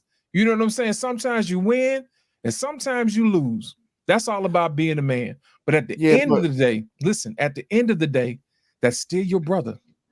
That is still your brother. And you should conduct yourself accordingly. Yeah, now, I will let you. But how many times? How many times do you sit up there and continue quickly though? Like I understand you can have, I can understand you can have blowups and stuff like that. We're gonna have back and forth, but I mean, there is and I was saying it in jest, but I was being serious, man. Like he blows up too much to be like stable. Like that shit wasn't. I mean, like, bro, I said like I don't. It went too far over a simple question, in my opinion. Like all that was unnecessary, and that's why I said I'm gonna apologize for my part because I could have just said like whatever, right? Because like you said, it's what you answer to. So I could have just said whatever. This is not the first time me and him had an argument. Hassan, let me show you something. Before we get to that, bro, let's go ahead and let me just say here. Just let me land here real quick. And moving forward, I'm just gonna let it go. So at least on my side.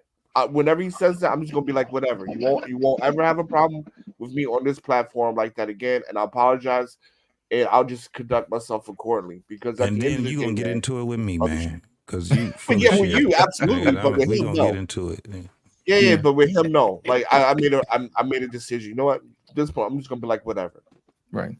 I'm gonna ask before we recognize Wife School Podcast. I'm gonna thank you for giving out the gifts to the membership to the network. You know what I'm saying? That's a beautiful thing. Somebody gonna be able to get some extra stuff. You know what I'm saying? All because she's out here doing the gifts. She didn't have to do it, but she did. Wife School Podcast, we appreciate that. Listen, Trey Ferg, let me ask you a question, sir. In your wisdom, how would you have handled this particular situation? Because I know you're an OG. And I'm gonna defer to the OGs, man. I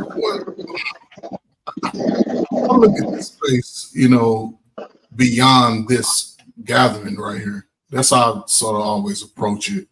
I understand that this is an opportunity to get a voice to people who may not have a voice and just looking for that little niche to get them over where they are trying, especially as it pertains to men. So I sort of speak outside of this circle, and I come to this place with respect for everybody. I don't let everything stick to me because it doesn't apply to me. I don't even have to respond to it. But we are on someone else's space, so I always try to be respectful in that capacity. I've worked with the young men that we speaking about. I work with the young women that we speak about in one of the roughest cities in America, Chicago, for 10 years. And that's where I'm looking to get them to the best space as young adults, seeing where we're struggling in our most, I always say probably our most dominant, our powerful, which should be our most dominant and powerful generation of folk, that 21 to 41, 45, they strong. And I understand that. And I try not to offend anybody just based on how I feel, because how I feel a lot of times ain't got nothing to do with what I'm trying to do. So, I always try to be respectful. I think everybody coming into someone else's space should be respectful.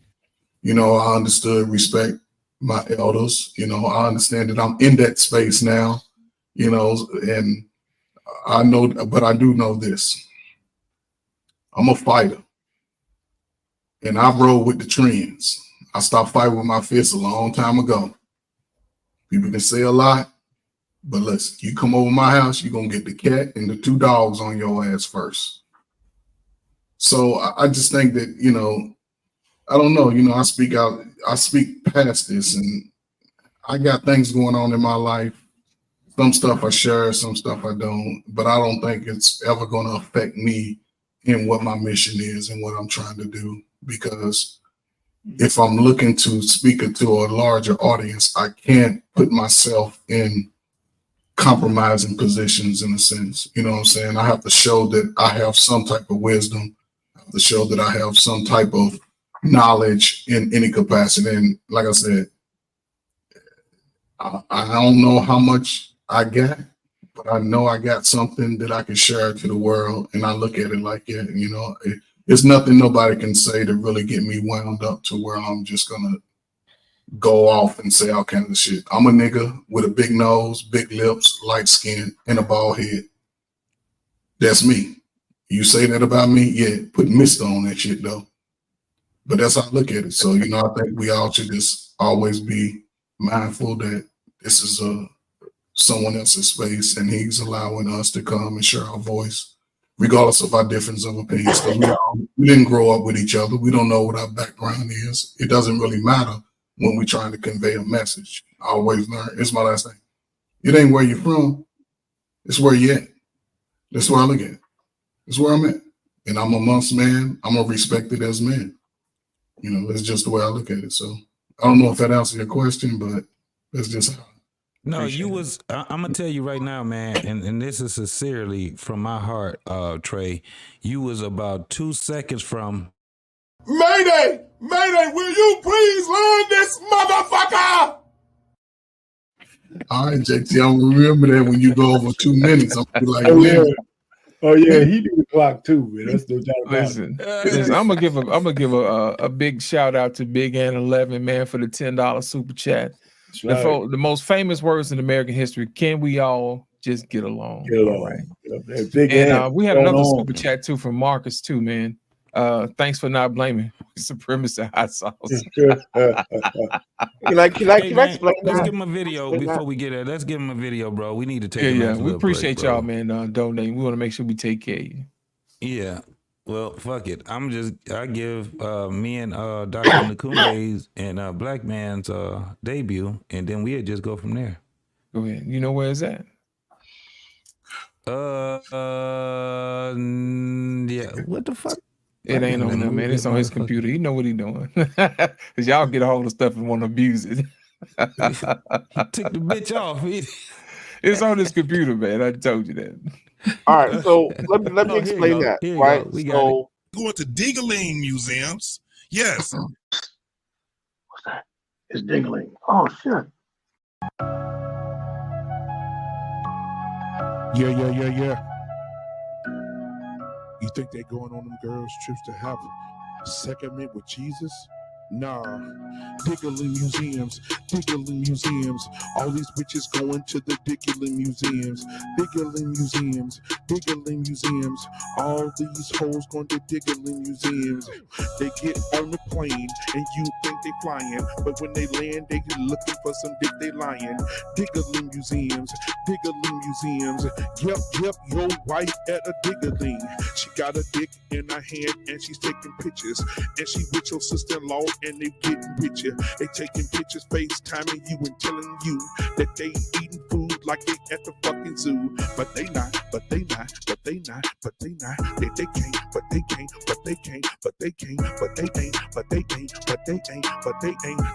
trying to do nothing but that diggling. They in Jamaica on the raft headed down the river. They got a nigga rubbing their ass and they pussies quiver. They getting wet and they don't think about you. They're only thinking about that Jamaican dude. Diggling museums. All these hoes going to the diggling museums. All these hoes going to the diggling museums. They going. Hey, they going. Okay, they going. Hey, God bless. God bless the food. They going. JT, you ignorant.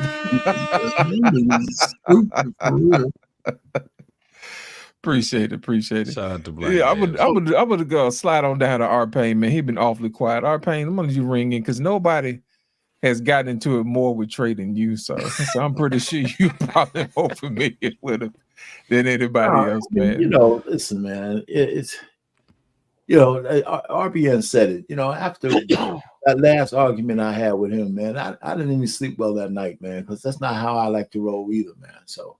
Right. You know, so I mean, you know, so I try to take it easy. And now here's one of the things I try, you know, I fail a little bit, but I try not to even get heated on anything for it with anybody else anymore. I want to just kind of keep my demeanor kind of even keel, maybe a few choice curse words here and there and shit, you know. But, you know, again, respecting the space is what I want to do. And, you know, I mean, I don't have any more commentary on the outbursts and all that kind of stuff. The one thing I do want to say is that is, I think is true. You never know who you reach. You never know, you know? And if it don't have to be a lot of people, but you got to start, even the big networks started small somewhere, you know? And if you could change one mind or give a person a nugget that they could take with them, then it's worth it. Absolutely. Then it's worth it, you know, and what we need to do is protect that when we're up here, you know, talking to each other. So, yeah, we should fight it out from time to time, but it should always be respectful from the standpoint that there could be a beginning to the argument, a middle, and an end where we can still respect each other without, you know, saying something that you can't come back from. Right. There should be some rules, man. You should attack somebody's point and not the person. You know what I'm saying? Because I think that really derails. It should begin with that. So right, yeah, it derails the conversation a little bit. You know what I'm saying? Because at that point, a person is defending their person instead of defending their point, and we want to make sure that we're always getting better by talking about the point versus the person. Because it's pointless talking about the person because hey, you don't know them too. You can't do nothing about it. It's over the internet. You know, but if you challenge somebody's thought process and they become better as a result of it, then I think that's worth it. Like I said earlier at the beginning of the show, you know what I mean? This particular platform, we get better because we're around each other. Everybody has different experiences. Everybody has different knowledge, different wisdom. And by talking it out, we actually bring that out of each other. You see what I'm saying?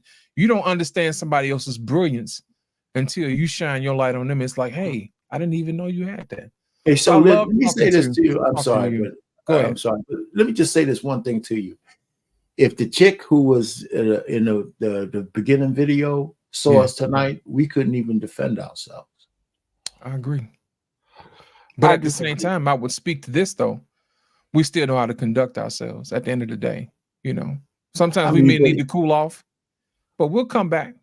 You'll see. We always do, man. We always do. Yeah, no, I mean, yeah, we're back now, but I'm just saying, you know, I mean, like I said, we disputes are inevitable when you get more people on panels like that. Right. It's just there's also decorum in disputes, right? It's like what do they call it when you're at war? The Geneva Convention. Yeah, There's gotta be a baby. Geneva Convention for the panel. That's right, right. But you know what? Though, here's the thing. Though, what I did notice though is that when the other panel with the women on there, when somebody said something that was crazy, the other women acquiesced to what she said. Yeah. But on here, all the we'll time. actually push back. You know what I'm saying? Yeah, women. RBN, you wanted to say something, sir? Yeah, I was gonna say, notice he tried to invite me to a fight. I noticed. I didn't even. There was no point because he said he didn't say that. I was talking shit in the back chat. He did say that. That was his opening statement, and I hadn't said anything. But and so that just proved that he had still something in his heart from our last engagement. But I got to saying, you ain't gotta. Every fight that you get invited to don't mean you got to show up to it. Every fight ain't worth it. It wasn't worth it, especially since what it did to me the last time, and it's not a win for him. When the fact that I did not enjoy that exchange and that I felt silly afterwards. You know what I mean? Because it was so far away from the character that I had. With a stranger. That I let a stranger, let me get off my. Now, what he said was very inflammatory, talking about men who make under 60 grand are weak. That shit's fucking wild. That's wild shit. And then him going left on hot sauce for no goddamn reason. That's wild, Well, and yes, if I can say something, hold on, let me finish my thought real quick because I'll lose it. I'm old. Yeah. Like our pain. No problem. I can't even laugh at that.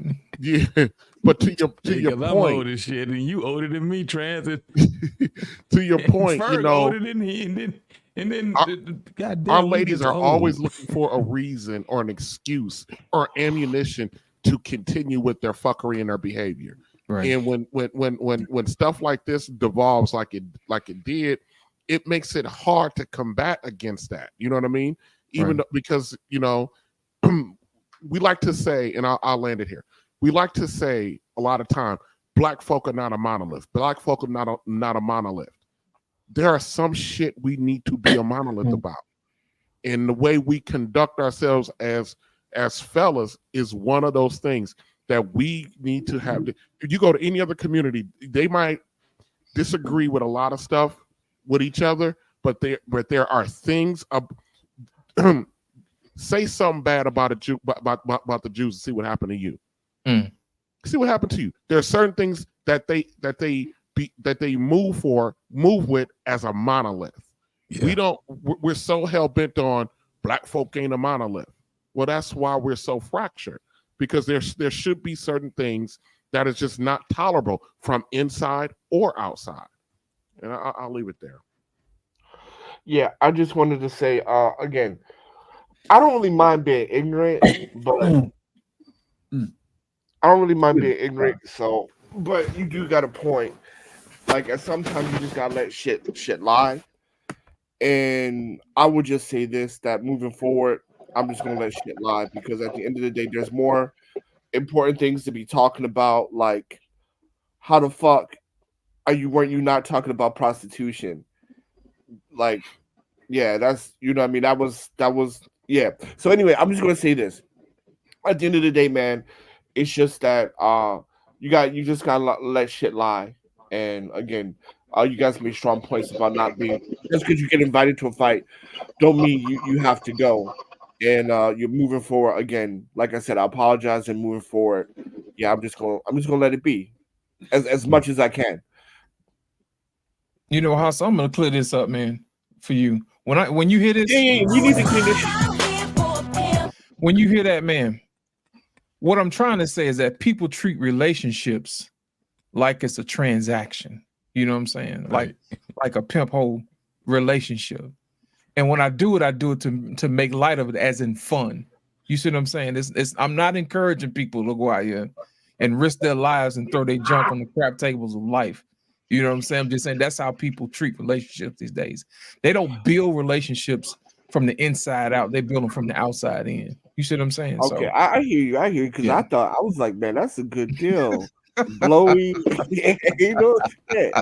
It's like, If you've been here long enough, you'll know when I do it. It's in jest, man. It's in jest. okay. Yeah. I mean, look, man, like prostitutes are necessary. But it was funny when you broke that shit down a different way. We was that was hilarious. Because I was like, what about the top? Yeah, it was like, yeah, all right, my bad. My bad. I just did it wrong. Because when R-Pain was like, he eats sushi, I was like, what the fuck? He look like that type. Right? See, that's why you can't miss shows, hot sauce. That's why you can't miss shows, brother. Because I'm thinking he's up here with his like butt naked bitches with sushi and shit on the table, and they getting down. So that's why I had to ask, like, you go to the ones with windows or without. So that is hilarious, man. But the only reason why we do that is because women love to throw up the fact that somebody has to make so much money. And we play that song because it basically that's what it's given, you know. So it's given. Yeah, like you know what, and I want to say something to that. I really wish women really did had that standard, because if they did, man, families would be so much more intact. We would not have 70% out of birth lock rates if they really did that shit. That's a different way of looking at it. Mm-hmm. Yeah, if they really did that shit, you like, okay, I'm only gonna be with a man that makes 6 figures. Okay, cool. You should do that, right? Because Pookie and Peanut got way too many motherfucking kids, right? It's ridiculous. Peanut and Pookie should not have more kids in the world than fucking Dr. Carlson. Mm-hmm. No, listen. This is why I said that's a great way of looking at it. Really, all from the same group of women too. It won't be the same group of women because they have. No, I'm talking about Pookie and Peanut. Yeah, but if women actually believe what the fuck they was talking about, it would change everything because it'll separate everybody. You know what I'm saying? It's kind of like if a woman sit back and said, like the amount of women that we have right now that saying, I'm only fucking with niggas that make 6 figures, right? Yeah. And they look good. And they, you know, all these different things. As men, we ain't gotta say shit to them. This is what I didn't understand about Fresh and Fit. What y'all trying to say that y'all were for men? No, y'all not. Y'all were for women. Because they would sit there and argue with women when they tell them exactly what the fuck they feel. Now, I gotta say this. They were calling them on their hypocrisy. However, sometimes I just think that you should let people just go and just suffer. Fuck it. Go. If that's what you feel, then get the 6-figure nigga. Go get him. We shouldn't even be talking about you. All right. Now you eliminated the ones that's not making 6 figures. We eliminated the hoes. The problem is what we said earlier in the day. Dudes keep succumbing to their desires.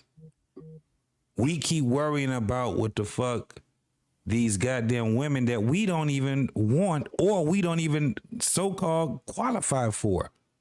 It's saying the biggest thing that we can do, and I very seldom ever hear any dude say, just ignore them. Ignore them. If they got wigs and weaves and all that shit, point it out and ignore it. But you have dudes getting on platforms, and this is where the hypocrisy comes as a whole on, you know, YouTube and all that shit. You got dudes that's actually out here screwing women that wear weave and got long eyelashes and makeup and BBLs and all that, but they would get on here and talk shit about them. So then that brings more ammunition to the woman that actually gets on here that's doing all this shit they saying. They're saying, no, you niggas is lying. Y'all talking about what it is y'all want. You know what we need to say? And you know what we need to say? Prove it. Did you hear what I said? You can't let foolishness go unchecked, man. No, we need to separate. I'm talking about as men. Men. We need to separate from the motherfucker that keep dictating the shit that we're talking about. When you got those motherfuckers that want to be whoremongers and all that shit, we need to call that shit the fuck out too. We need to call it out. Because So what happens JT, is, yeah, you talking loud, but you're muted, Arpain. no, our pain's talking. JT, I have a question. I have a question that's based you. on what you said. I have a question based on what you said Mhm. in regards to the women that want a man making six figures, right? Mhm. From what I see, okay, if that could be a possibility if the women came in this space sort of unscathed. A lot of them are getting to a point like they get into that decision when they've actually gone and lived their best life, as they call it. They've gone and they've racked up the body count. They got 2 kids, 3 kids, and the older women are telling the younger women, live your best life. Being married at a young age is like fucking slavery. And those same women that tell these young girls to go out and do all this, they're backtracking now and trying to get the guy that's built his self up to that level of 6 figures. When we all know what the simple formula is. If the women would come in their early age and deal with the guy who's on that trajectory, all of the problems would stop because the families would be there. The children would have stability. And guys, and we know that once we find a woman, and we're more dedicated. I ain't gonna say all the time, but listen, I'll take the 50% again. We ain't even gotta go. We if we can just get back to the 50% where we can get married, we can build 22, 23 years old, and go to 45, 46. Kids get older, kids are grown. And then if you decide everybody wants to split up or whatever for whatever reason, at least you have that it wouldn't be as hard for you to come back into the market and say, look, I was married for 20, 25 years. My kids are grown. I don't need nobody to take care of me. I'm still want to be with somebody at whatever level they are. But they're coming in with too much baggage off the rip and discounting the guy that's on the rise. Yeah. And I think that's where we're having a problem at, because it's not just a few, it's too goddamn many. It's too many.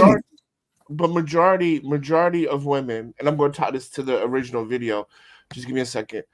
Majority of women they're not looking at 6 figures. They're not looking at, I like what I like. I'm looking at swag or whatever, right? So, and that's why I'm making that initial point of that. If women really were like saying, "Oh, I only deal with whatever," if they really only did that, the black community would be a better place, because at the end of the day, we will have more sustainable families. And when I forgot her name, Q, I believe, on the other show. I'm not familiar with that show. This is my first time hearing about that show. But at the end of the day, Shahrazad Ali said, right, black women are not being used to being criticized. And because the black community is a gynocracy, black women cannot take constructive criticism. Because as far as I'm concerned, right, it's not complaining. It's pretty much constructive criticism. On most of the platforms I've been on, yes, people say some wild shit, but at the end of the day, it's constructive criticism. Start your family first, young lady. Build your career at the end, young lady. That's constructive. Marry before you carry. That's constructive criticism. Be at a weight so you don't die of a heart attack or diabetes, which we as the black community are overrepresentative of. That is constructive criticism. So at the end of the day, and this is where the white supremacy comes in at, right? Because black people in America are at the bottom and other black people look at black people at the bottom. We all practice white supremacy. People cannot handle constructive criticism from a black man because black men in America are viewed as less than, and even amongst other black men. And I'll land my plane there. So let's go with what Big Ant, what he was saying. And shout out to you, Big Ant, for giving us the 10 ball. Most definitely, man. We really appreciate you. He said the problem is that the last, I say 20 years of single parent raised children are now grown and have missed bricks in their life foundations. Yeah. Right. They are not given the skills to be in a relationship. We were saying that earlier, Big Ant. This is one of the things that we have to kind of like. It's kind of like, man, we have to have, especially if we have shows, a lot of these things have to be able to hone in on that right there, and then we have to go from there. You know what I'm saying? So I definitely agree with what you're saying, but the problem will also be is that when we are looking at, you know, the things that we already know, there's a lot of things that we still don't talk about. And a lot of it comes from us not being honest about the way we look at life in front of us. You get what I'm saying? We don't look at life in an anecdotal state. We try to just keep everything general.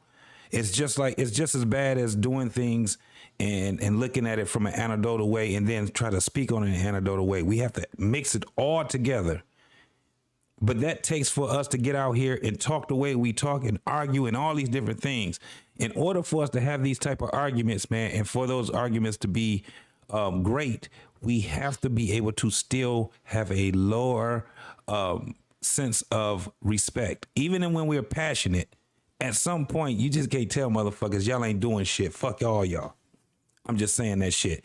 Big shout out to you, Big Ant. Big shout out to... here we go.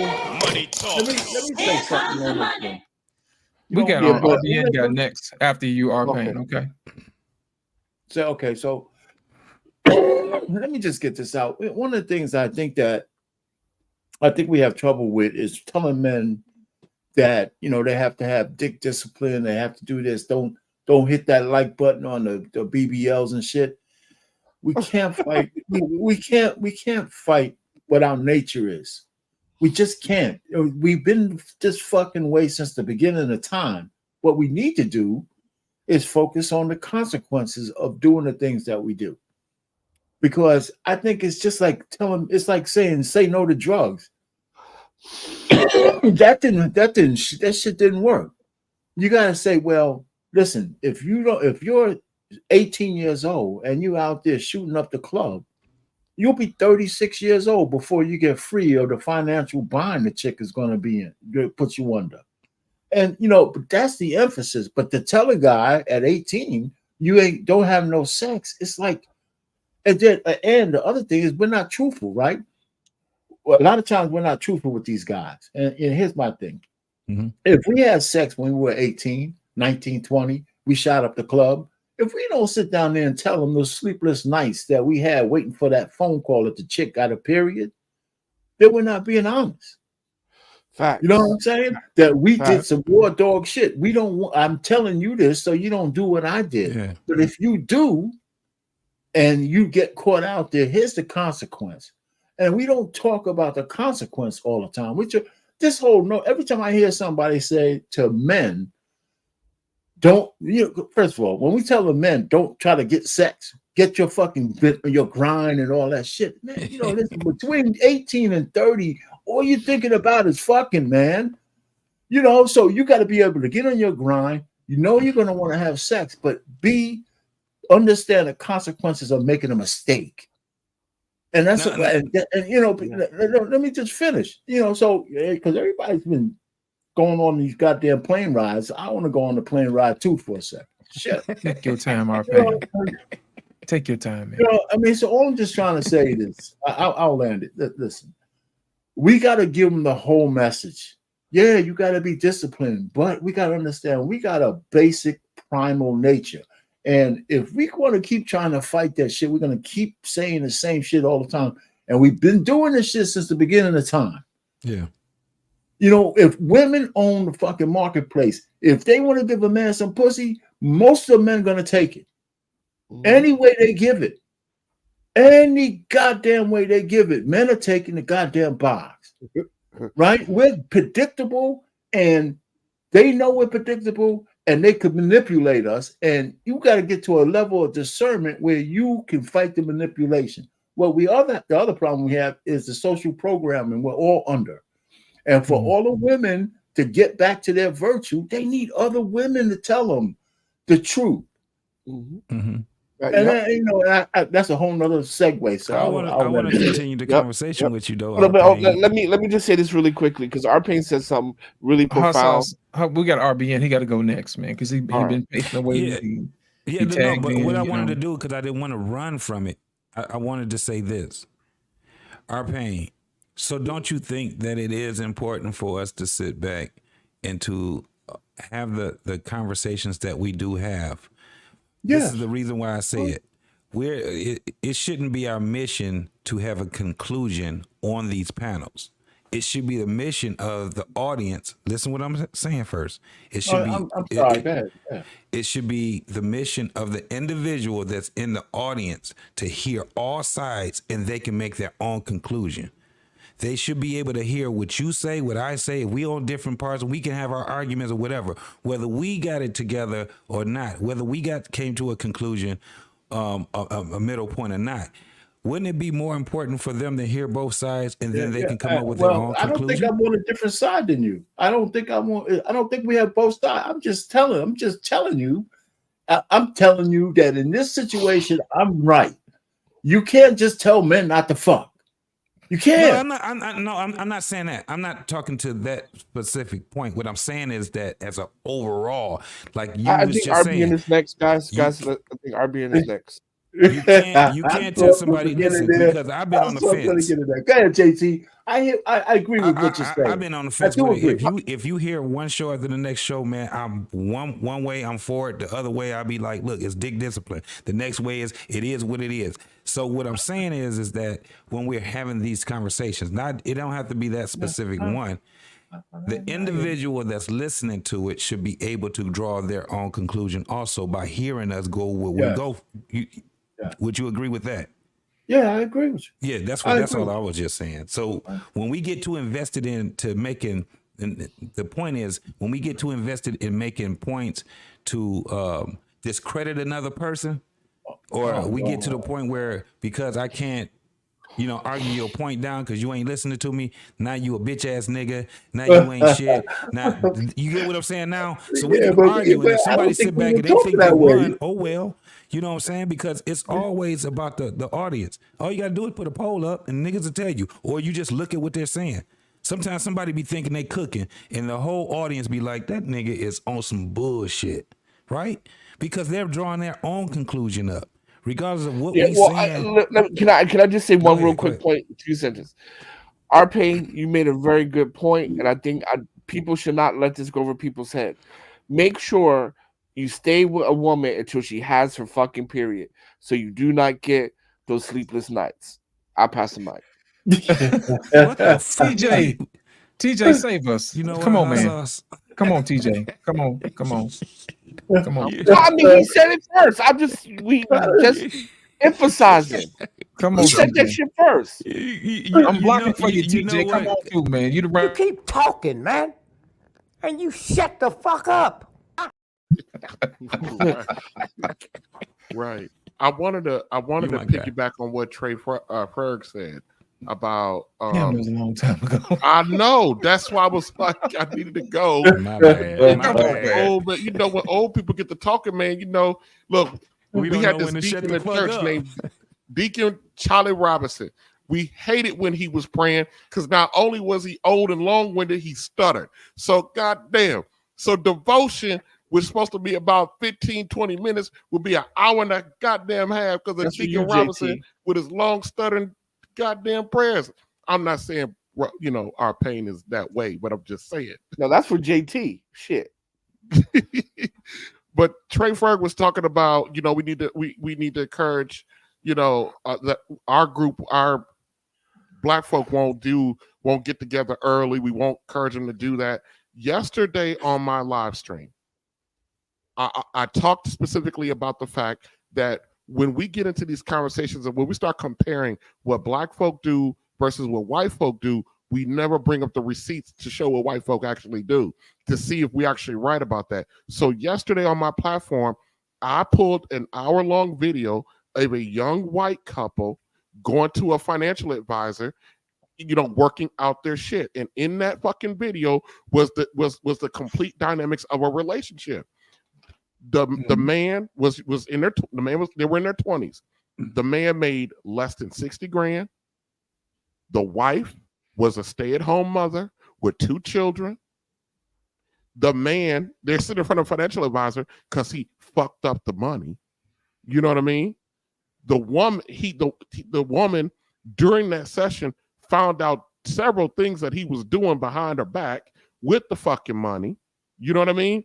Right. And not one time did you see her be. Now you saw her get pissed in her own little white girl way, but not one time did she disrespect him, threaten to leave him, call him out of his name. You understand what I'm saying?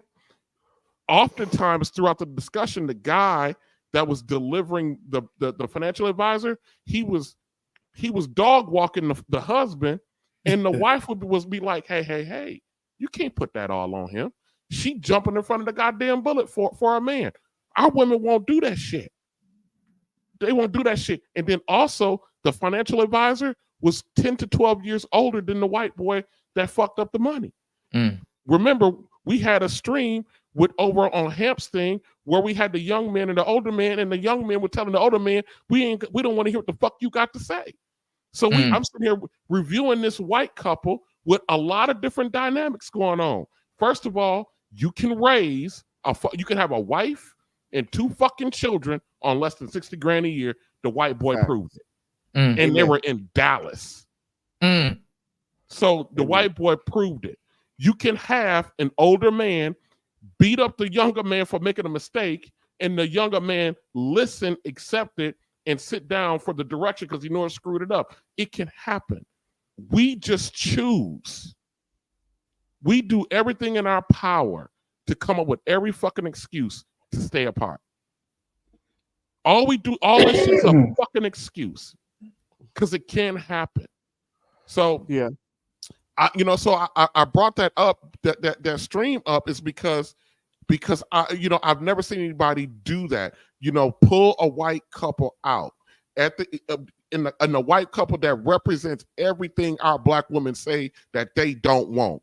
They don't want no man making under $50,000 a year. Oh, under 60,000. A man who making under 60,000 can't have a wife, a stay-at-home wife and 2 kids. That white boy had that. That white boy had that. And let me tell you something else that was so cold-blooded about that white boy. One day he was about to get ready to go to work, and his wife told him, I'm having a hard time the last couple of days with these kids. That motherfucker called in.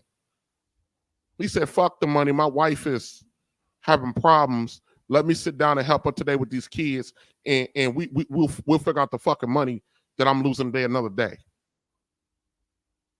Family. And then guess what? That's a family first dude. You want to know why he was a family first dude? That young man was homeschooled, which lets me know that his father was a worker, his mother was stay at home. We sit here and pretend like this shit don't work. It works if you want to sacrifice. DJ, did they also have a house?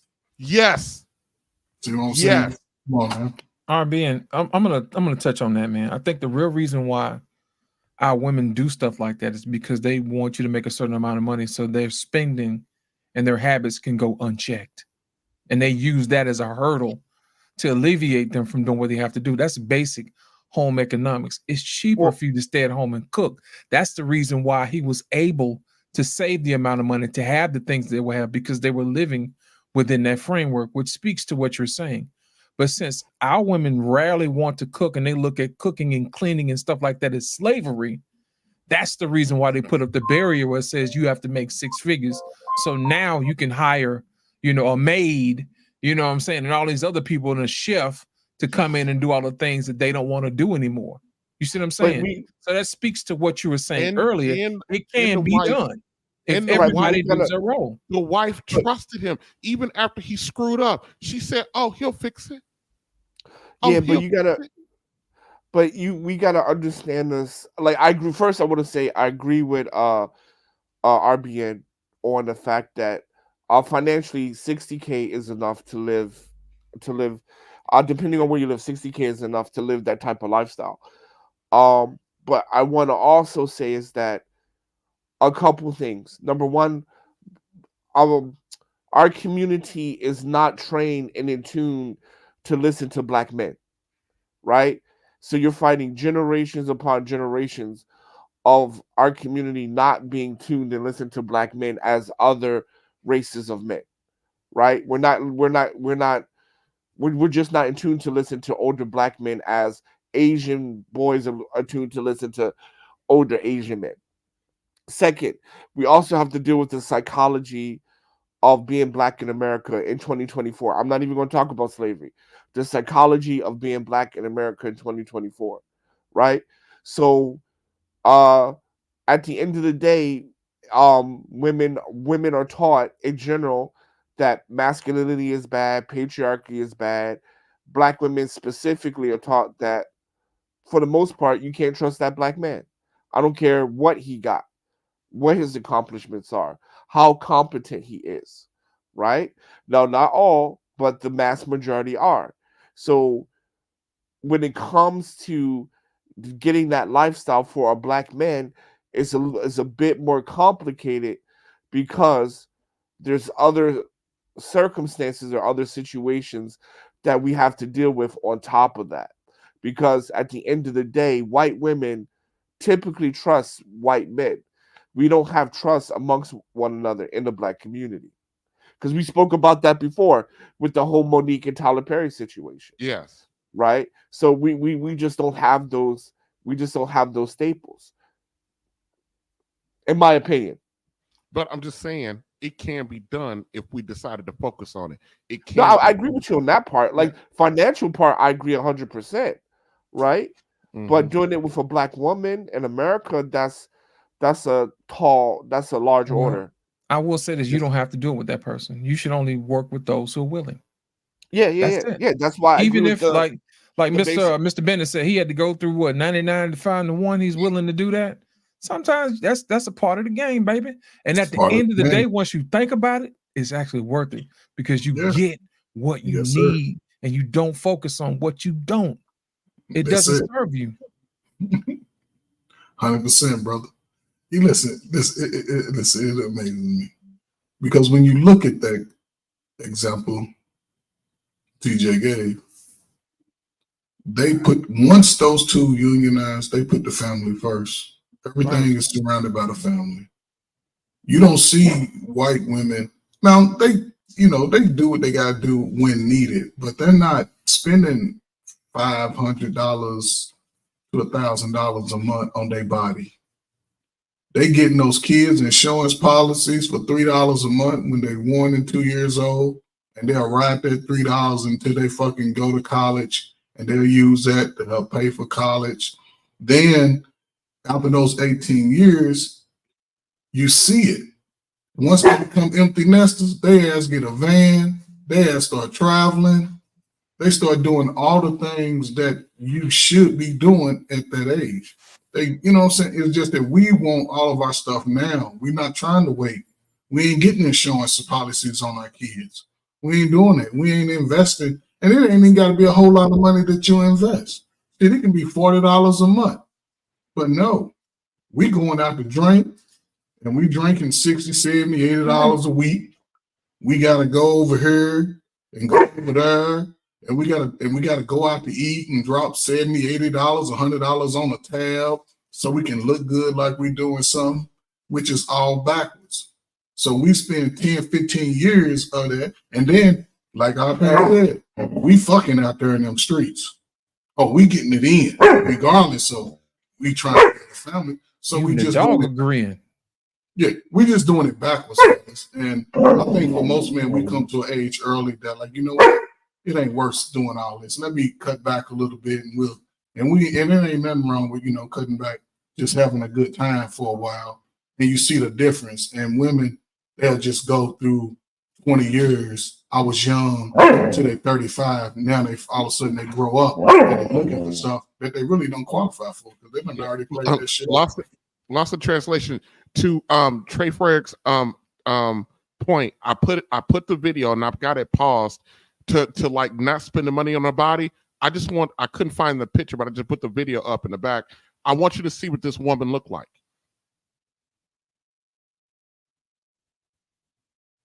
Do you have it? Did you put it in the back chat or you put it in the regular chat? I can on my end I can upload it, so it might be at the bottom of your of StreamYard. It'll say my name, Real Bravado Network, next to me. Oh, let me see. Oh, I got it.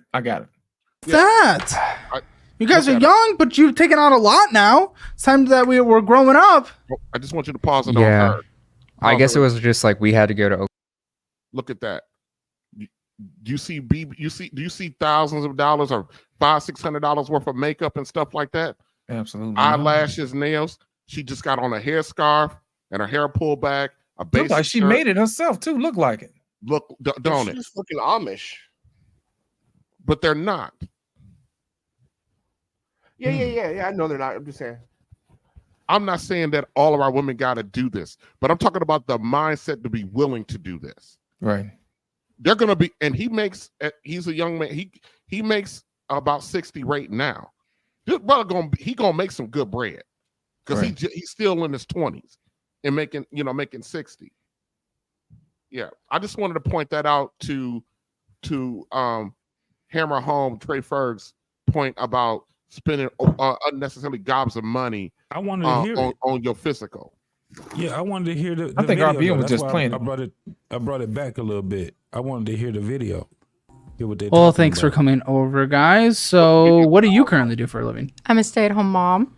Got 2 kids. Right. What are the ages? What are we you guys are so young. This is insane. What is this? The 50s? No, I'm all about it. I'm just like I can't even picture a little sticky thing running around, and I'm 29. Kill me. Okay. So we've got 2 under 2. Kill me. It's not for the faint of heart. I will tell you that. My You oldest. look like you're in high school. This is insane. Okay. Yeah. Sorry. This is blowing my mind. No. I'm just getting old. I'm getting old. No, it's fine. My oldest is 2.5. He was born in September, and then my youngest is 14 months old, born on December. Yeah. So being a stay-at-home mom makes sense. What do we got going on over here? Yeah, I'm a restaurant manager. In the Woodlands, Texas. I just recently got a promotion. It's gonna be like a multi-unit type of thing. Oh, that's cool. Yeah. What's our current household income? It's about $5,500 a month. Net or gross? Net. 52 to 54, you said? Yeah. What's it going to be? I already got the raise. Oh, okay. Yeah. I'll be honest. I mean, for a 2-person household in a not cheap area with 2 little kids, it's not the most like beefy salary, but we are young also at the same time, so we can't. I'm not going to knock $53,000 net at 23, not even close. So, I mean, that is cool within itself. And childcare is very expensive, so it's hard to do that. What scares me? Okay, we're young. We're a young couple. We got kids. Cool, awesome. So we take out a HELOC, and then we continue to borrow money. Is this the way we're starting off marriage? Is this the way we're starting off building a family? What the are we possibly doing? So I was in insurance for a while, and you'll see some of the deposits from that. And I was like buying insurance leads and basically living on a credit card. When I turned 18 years old, Chase gave me a $15,000 credit limit. Okay, but then it's your choice to No, rack it up or not. I know, but yeah. I know at 18 it's hard. Did she not know that shit? No. Yo. He was She the one was that like, was spending it, not her. See, this is an hour long, so I know we're not going to do it. But Right, that's why I just wanted to see the first part of it. Yeah. Yeah, but listen. So he gets the guy. His name is Caleb. Checks him about his spending and him running them into debt like this. You know what I mean? She jumped right in front of the bullet. it's not all on him. I mean, I make all of the big purchases. I'm like, I mean, just she straight up accepted lied. accountability. She straight up lied. But for her man, you know what I mean? Right. But no, yeah. So, but the thing that I liked about this is the fact that he screwed up and he's sitting there, and guess what? She's sitting there with him, even though he screwed it up.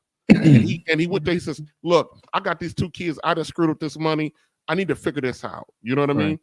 And how many and they're gonna figure it out without her going back to work.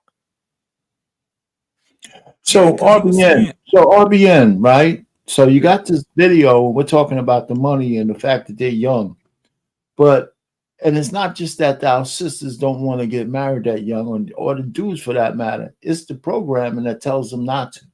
There you go.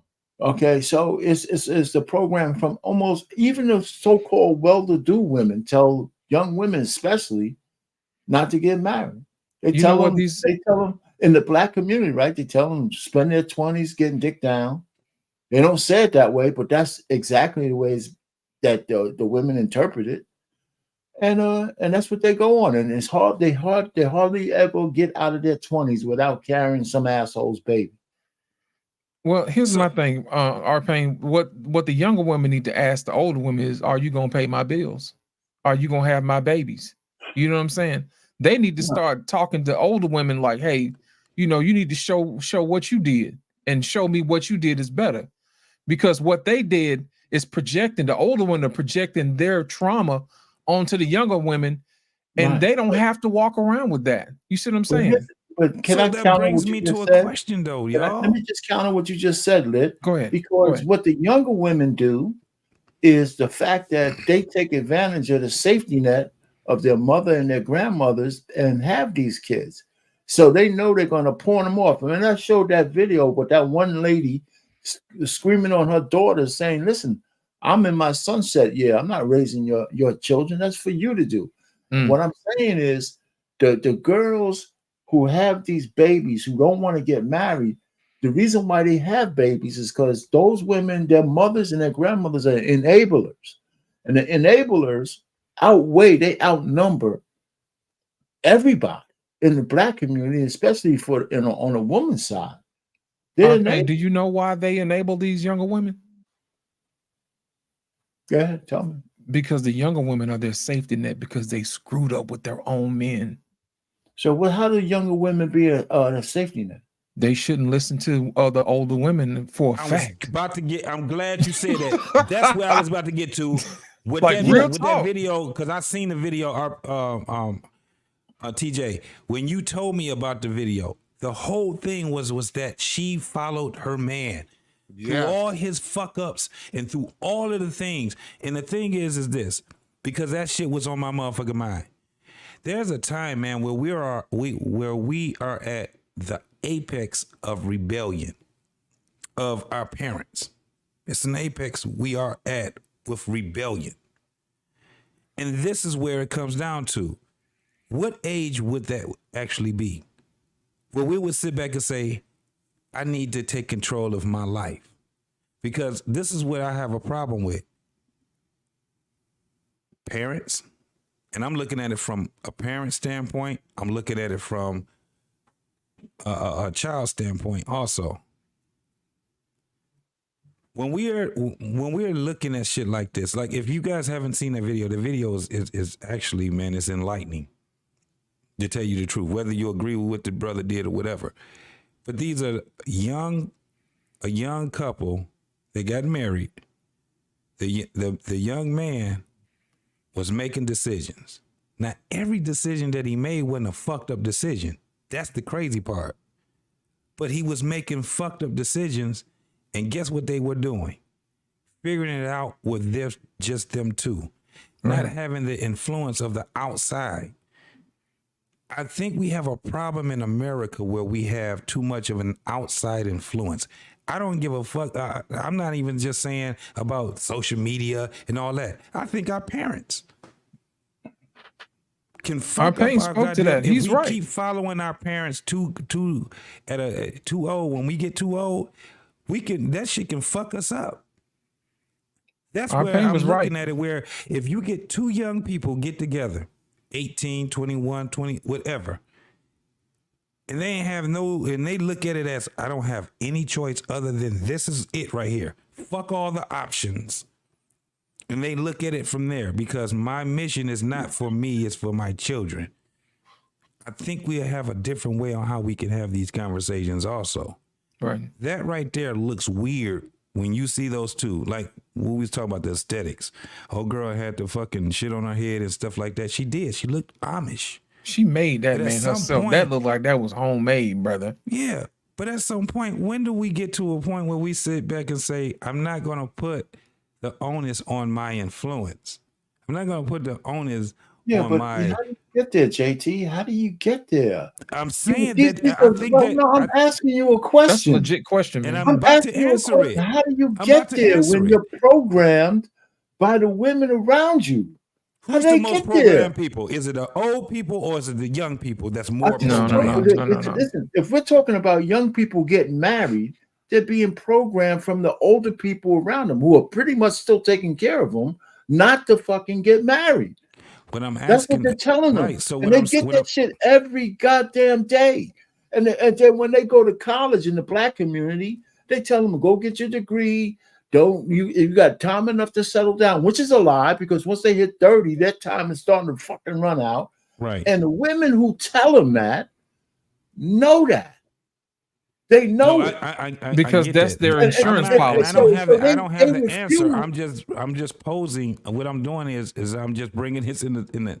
This is what I'm saying. I don't have the answer, bro. But it's something that got me to thinking also, what's right? Do we get to a point where we can embrace our rebellion? I have the answer.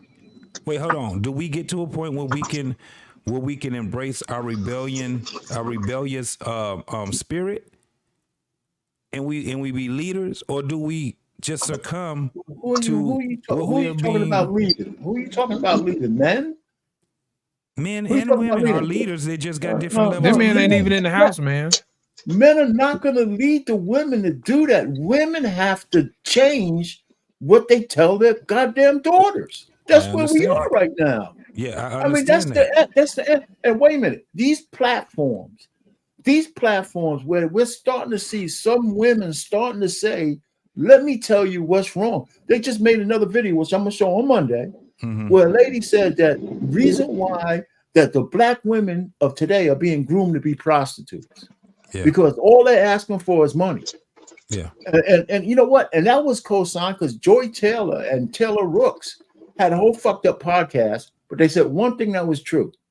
What Taylor Rooks said, yo, if all we ask for from men is money, what are they going to want from us in return? They don't give a shit about anything else. If I'm gonna put money down, you're gonna give me some box. And that's it.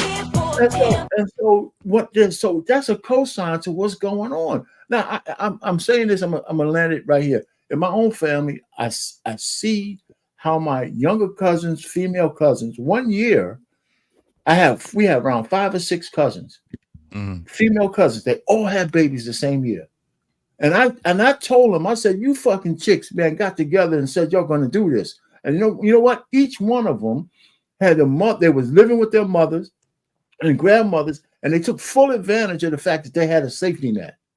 And so it didn't destroy their lives, but they at very least had arrested development, and the dudes were nowhere around. Right. You know, so I'm just trying to say but part of that is their fault for doing it, but their mothers enabled it.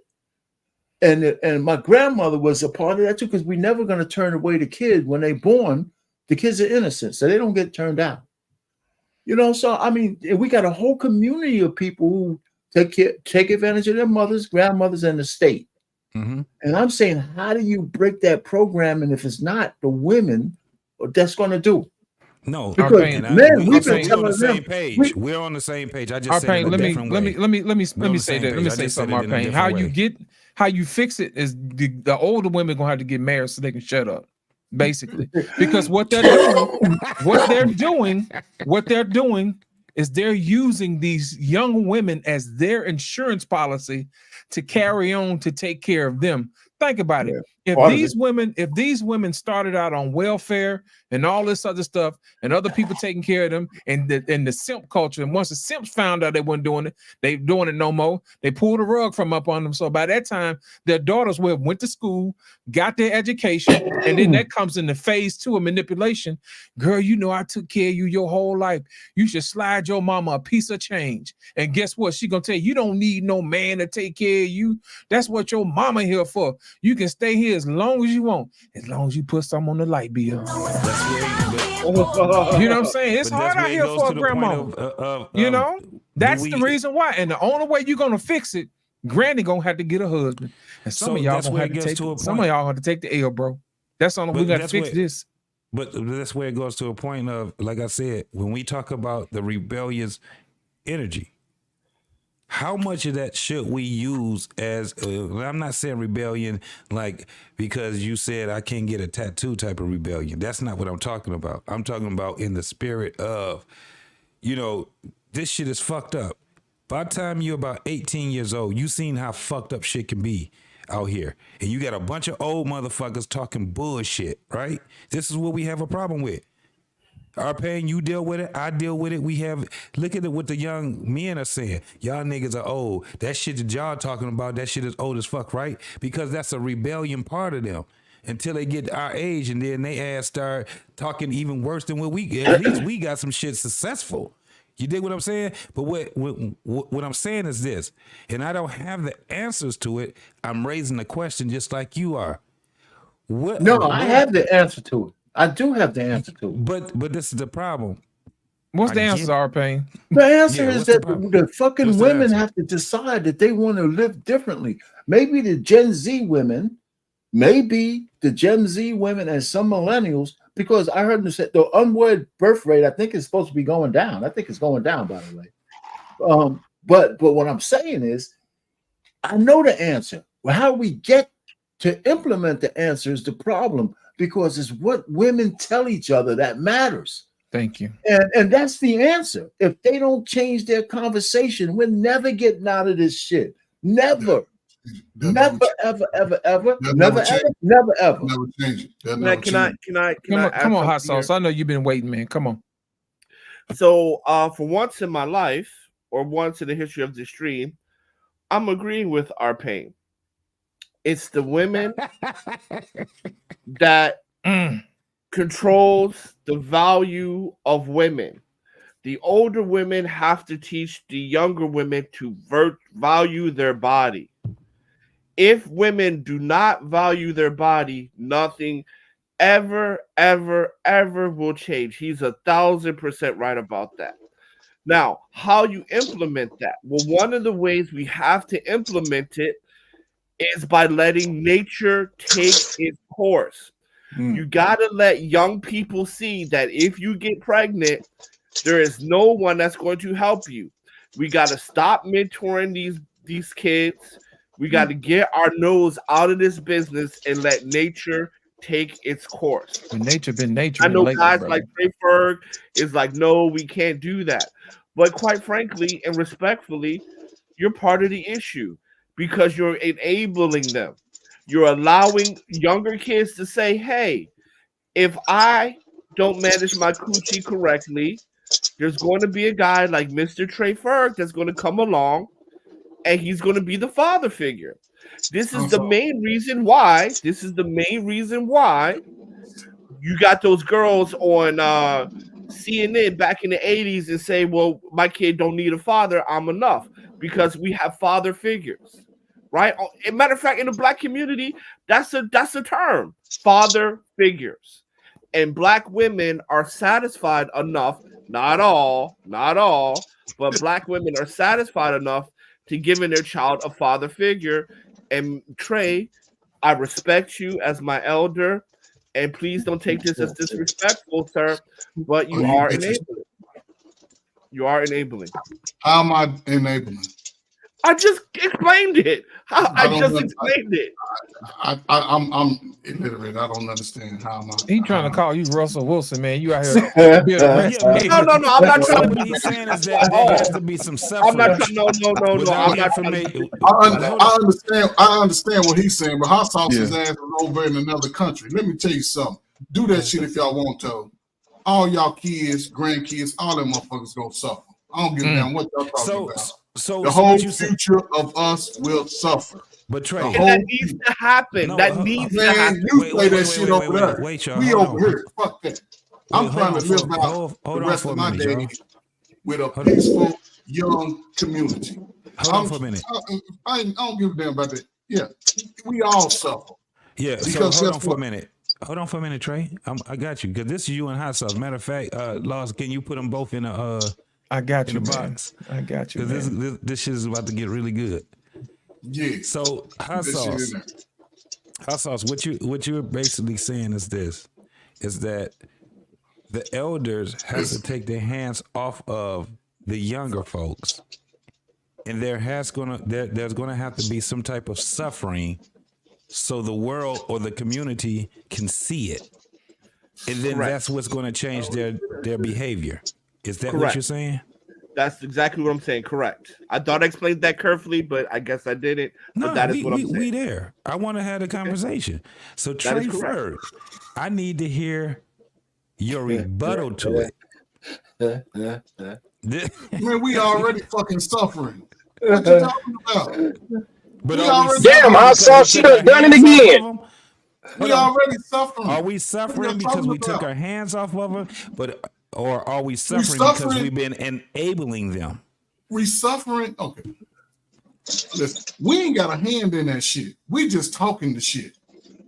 The women are doing exactly what our pain said and what I've been saying. These older women are telling these girls, go out here and ride these fucking carousels. Live your best fucking life. Fuck marriage. Fuck building with a man. A man gonna hurt you because a man broke their fucking heart when they was 25 out here fucking everybody. That's what they telling them. A man will hurt you. It's always have a plan B. Girl, he'll leave you. He'll do this. He'll do that. How you know you ain't even been in a relationship?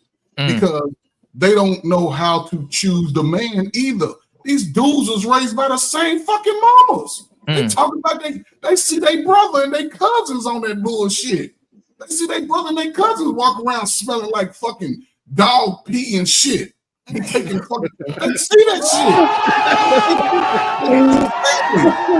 They're going from experience of what they know in their community. They don't know what, if you live in Chicago, you don't know what that shit like in DC. You don't know that shit like in Florida. You're going by what other people are saying. My thing is this.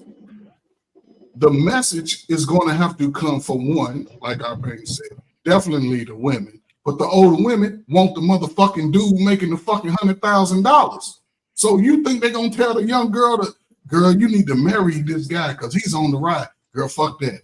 He ain't got enough money. Because like somebody just said, the children are the mother's retirement plan. Why you think they have 2 or 3 kids, 5 or 6, 8 years apart? 18 times 18 times 18, fuck. Do the math. I can get paid my welfare, my Section 8 until I'm fucking 60 years old. Now I'm locked in. I'm locked in with that shit. But see, the women ain't counting for other people are coming for that shit. See, men, if they was to give all that shit away to the immigrants right now, black men, we still like, all right, fuck it. I've been doing this shit. I'm just gonna keep doing what the fuck I'm doing. The women are the one that's gonna suffer. Y'all kids are the one that's gonna be out here with no fucking shoes, talking about the daddy ain't doing shit. But who put them in that position? The mama who's spending up all the fucking kids' money, who's taking the child support, buying fucking $300 and $400 wigs and shit, flossing for their girlfriends. Come on, man. This shit is simple. It's simple. It's gonna take some traditions just can't change. How's it that we just saw the video? They've been getting together since they was young. From the time we only won't follow no traditions. Old Willie Lynch, appreciate you, bro. Thank you for working this bullshit out for us. The young dudes are against the older dudes like we got that shit wrong.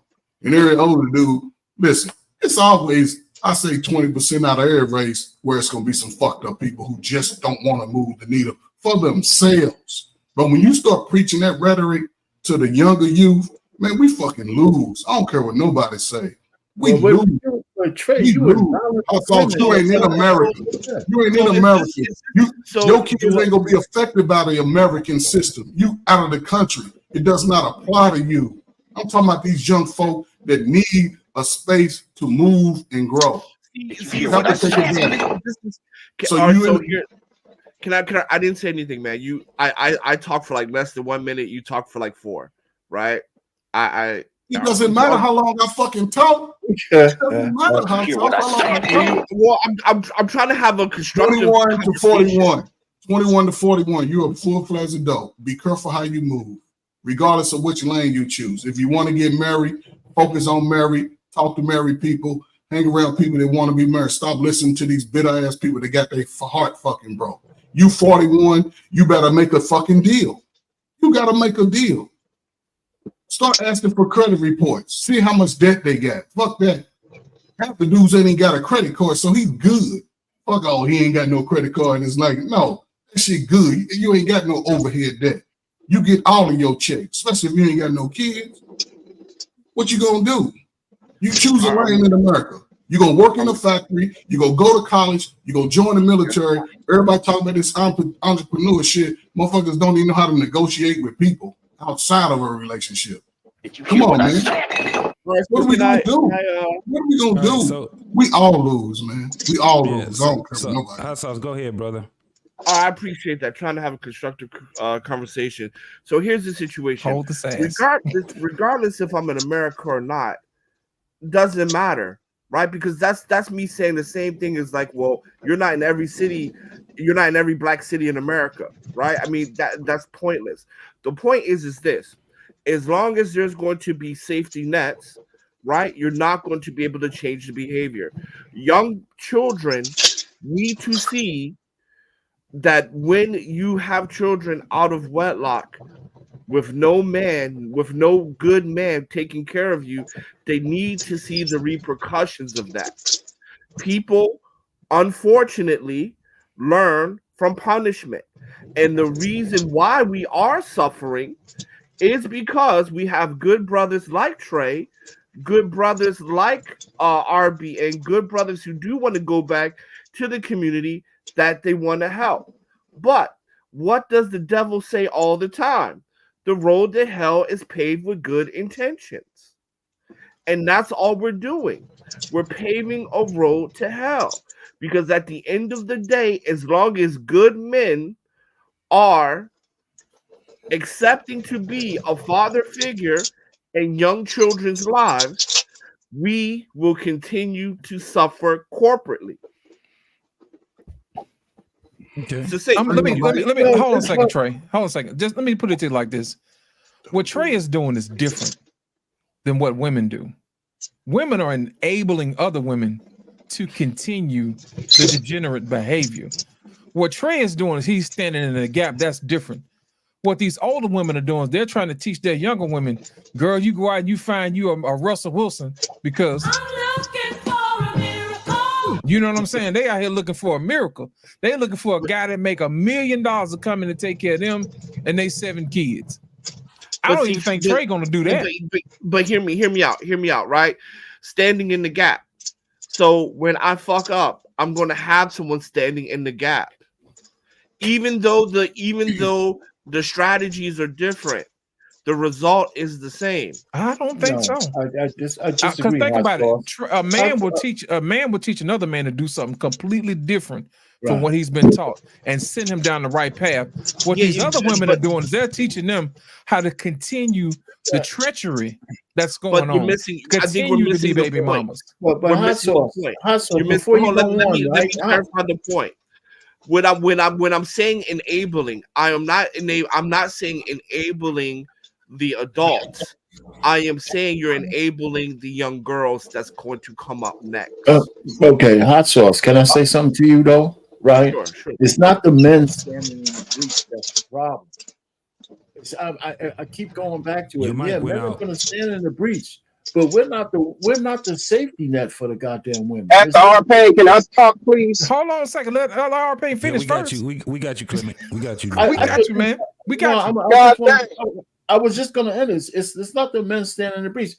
I mean, the men are going to stand in the breach one way or the other. That's just what men are going to do. But that's not going to help the situation, and it's not going to hurt it further. It's just we need to have more women to break the freaking sister code and break their own inclination of repeating the cycle of broken families. And we need men the one thing we need the men to stop doing is taking agency away from women's box. We don't own that shit. Our pain. Please repeat that. Please repeat what you just said. Yeah, we need to have men stop acting like they own women's box. We don't. Okay, so here it is, because we agree on step one. It's going to have to be the women to teach other women to value their body. We agree there. Right. What I'm saying to you is that as long as you're stepping in the gap, you're also taking away their agency, because you have to suffer. You have to let nature take its course. And when you don't do that, in my humble opinion, you're taking away the agency. And I don't understand how the rest of you cannot see that. Let me because just I say agree this with to you. everything Let me you just said. say, just land it right there. Let me just say this to you. I'm saying even if the men stand in the gap, because we already been standing in the gap, but I don't think we got to crawl before we walk. There's always going to be men in the gap. I mean, it's just always going to be men standing in the gap. Some men, just like it is now. That's never going to see when we talk about things that can never change. That's never going to goddamn change. But as far as women, if they just do, let's just say 10% of the women change the conversation. Some way we can get to a critical mass. It don't have to be all of them. If we just have panels full of women saying, hey, you know what? We got to say something younger to the Gen Zs and the Gen Alpha chicks and some of the younger millennials. We don't have enough women willing to do that. That's all I'm just trying to say. And forget about the men. I mean, this is almost not even our business. You know? I mean, we're impregnating the women, but that's one thing. But I'm just saying, but when you see otherwise intelligent, I can even point to my daughters, right? My oldest one almost got married, just didn't work out. My youngest one, she's not even interested in anything, you know, but she's working and stuff. But I want to see her get married. And I told her why, right? So I told them I don't raise them to be independent. I raise them to be self-sufficient, like every adult needs to be self-sufficient. Every adult. I don't care what you say, because you can't predict whether they're going to find a man or not, especially in the Black community. So, but women are the number one. You know, I hate to blame this shit on them, but the way their daughters behave is mostly their fault. It is. Look, listen. I'll land my plane here. Well, I'll put it to you this way. In Proverbs, it talks about how God created the wicked to chastise the righteous. Okay. And it also talks about in the Bible how through suffering we get understanding. Yeah. Right? So by standing in the gap, you're impeding on that process. I agree with you. Standing in the gap, you're taking away the agency. And so it's a two-pronged process. Yes, women have to teach value. The older women have to teach value to the younger women. I agree with you. But men also have to step out of the way, right? And correct me if I'm wrong, most of us here believe in the good book. And the good book talks about through suffering comes understanding. And I create the wicked to chastise the righteous. So you have to let the young see that what happens when you do that, I don't want no part of that. And to land my plane home, when we look at other cultures, they allow nature to take its course. So that type of behavior is not proliferated through the next generation. And I'll land my plane there. Okay. Yeah, Scorched. Scorcher, you got it, brother. Scorch, where you at, bro? Right, Asians, Arabs, Eastern Europeans, all do not tolerate that. Go ahead, Scorch. Y'all done took so goddamn long, I forgot my answer. Hey, look back. Look in the back chat because I gave the answer to our pains. But here go the thing. You're not gonna like the answer that I'm gonna give. Read what I said. You said, let answer to our pain is to return to God, repent and return to God.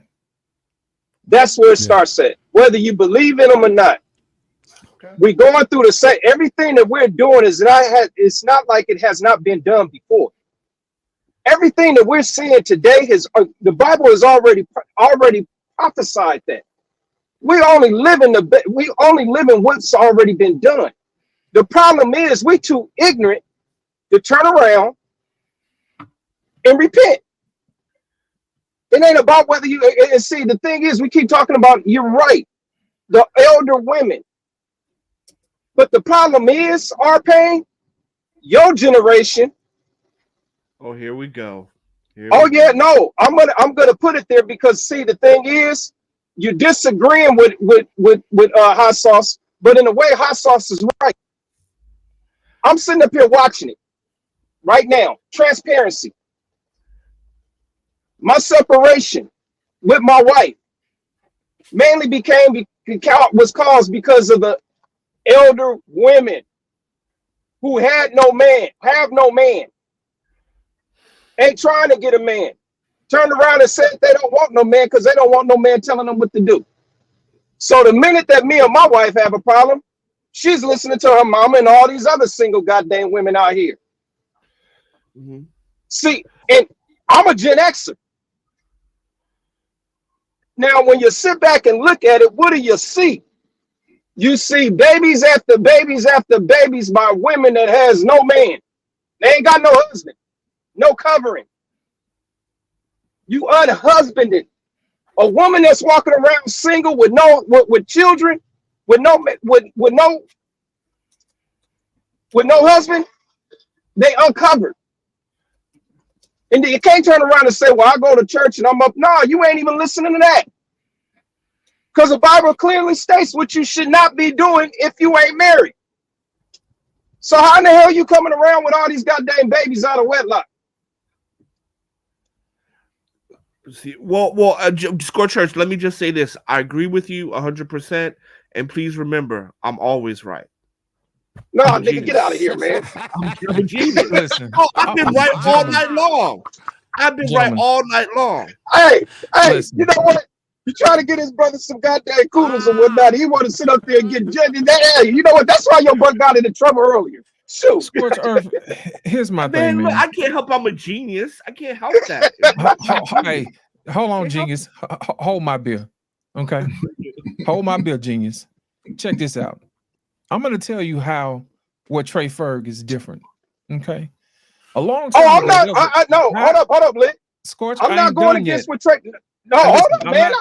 I wasn't. Y'all talked all night. You saying with Trey Ferg. I want to make this clear.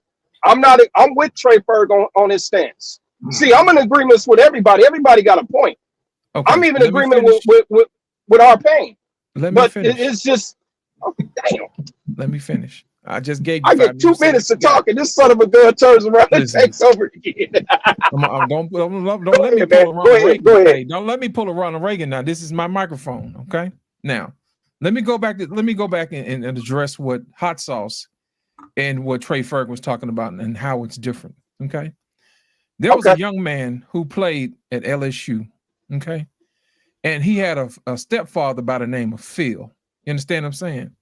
He even wrote a song about it. He said, Phil is my father. The young man's name was Shaquille O'Neal. Okay? Shaquille O'Neal. Shaquille O'Neal went on to be a success. And all because of his father. Most guys will go out and they give a shout out to their mother. He gave a shout out for Phil. Phil was his father as far as he's concerned. Now, if you go back and you look at all the people that Shaquille O'Neal has helped because of Phil, and because Phil stood in the gap, that's the difference. Because Shaquille O'Neal made something of himself because Phil made sure that he said, hey, look, I understand your little situation with your mom was a little different. I'm going to show you how to be a man. And his dad was a Marine too, if I'm not mistaken. You see what Yeah, I'm saying? and I got So where he I can showed give you him. his failure at. So he showed him what a man should be. But as a result, Shaquille O'Neal has helped millions of people. People have looked Yes, up he to Shaq. has. People, he's had families, whether they broken or not broken. He still has children. He's still there. He's still an example. You see what I'm saying? He has multiple businesses. A lot of people rely on him. You see what I'm saying? That's just one example that we can see. I hold up, but see, with Wait, let you me finish. Let me finish. That's just oh, one example that we can see. There are multiple examples of this that we do not see because A, men already don't know. It's just something that men do. And B, women will not give men credit for stuff that they do. So my thing is this, I'm telling people like Trey Ferg, don't get weary in well-doing. That's all I'm saying. And that's the difference. That's the hold difference up. No, between don't what say Trey nothing. I Ferg is want to doing. answer this. Let me finish. Well, That's the it's difference. addressed to me. Listen, let me finish. That's the difference between what Trey Ferg is doing and what these older women are doing. They're looking to reap the benefits of their daughter's misery. Yeah, Where you what right. I Trey agree with Ferg you. is doing, he's doing to the benefit to help millions that he can see and that he can't see.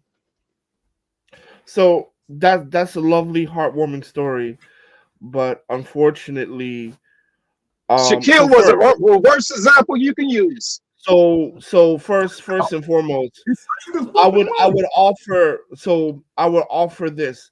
What is the cost benefit analysis of this, right?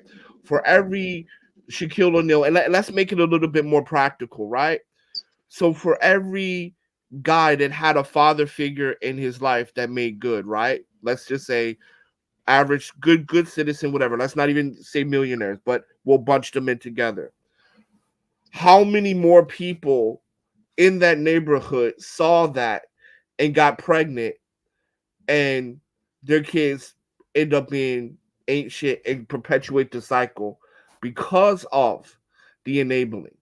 See, because I can agree with you that Shaquille O'Neal benefit from a person like Trey Ferg. But what I would say to you is that it doesn't supersede the majority, because for every Shaquille O'Neal, there was a cause for that. There could have been 10,000 kids that would have been born out of wedlock that had to suffer to produce that one Shaquille O'Neal. Or we can let that Shaquille O'Neal suffer and save 10,000 kids, because children in the next generation will be like, I don't want that shit. And that is my point. Because yes, you have Shaquille O'Neal's. Yes, you have good, upstanding guys that benefited from the father figure. But what was the cost? And I'm saying that the cost does not justify a Shaquille O'Neal. Well, let me ask you this.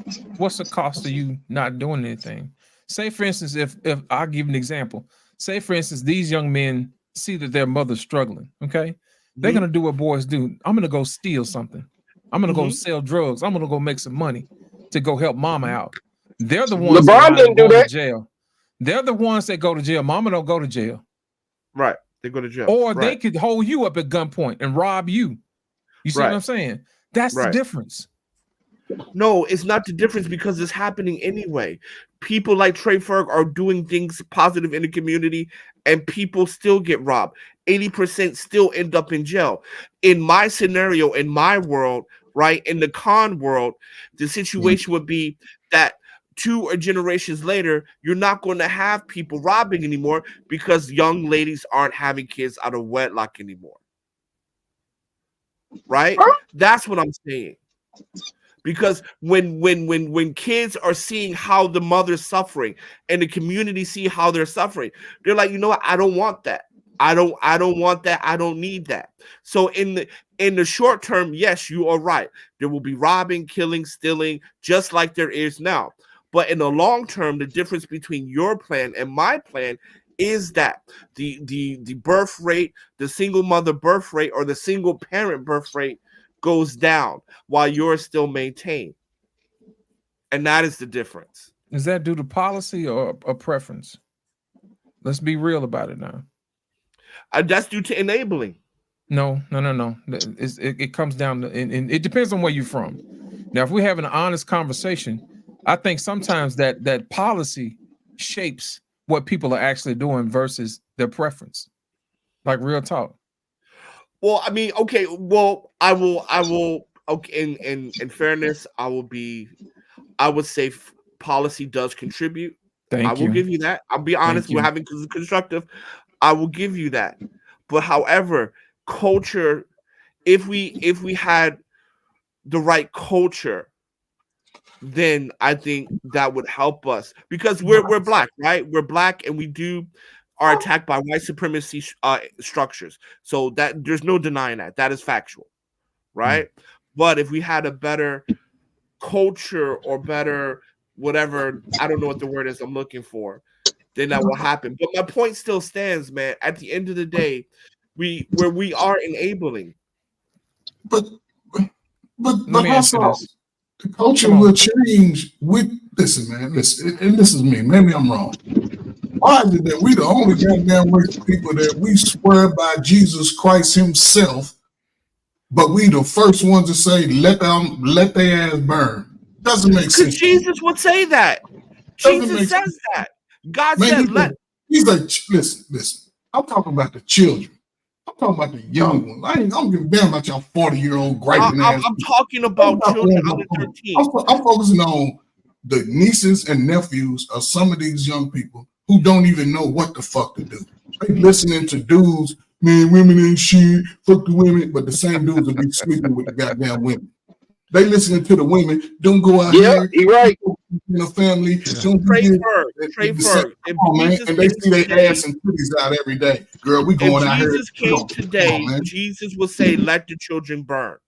Absolutely. Actually, I ain't gonna let them burn. Jesus will have problems then. Hold on a second. Hold on a second.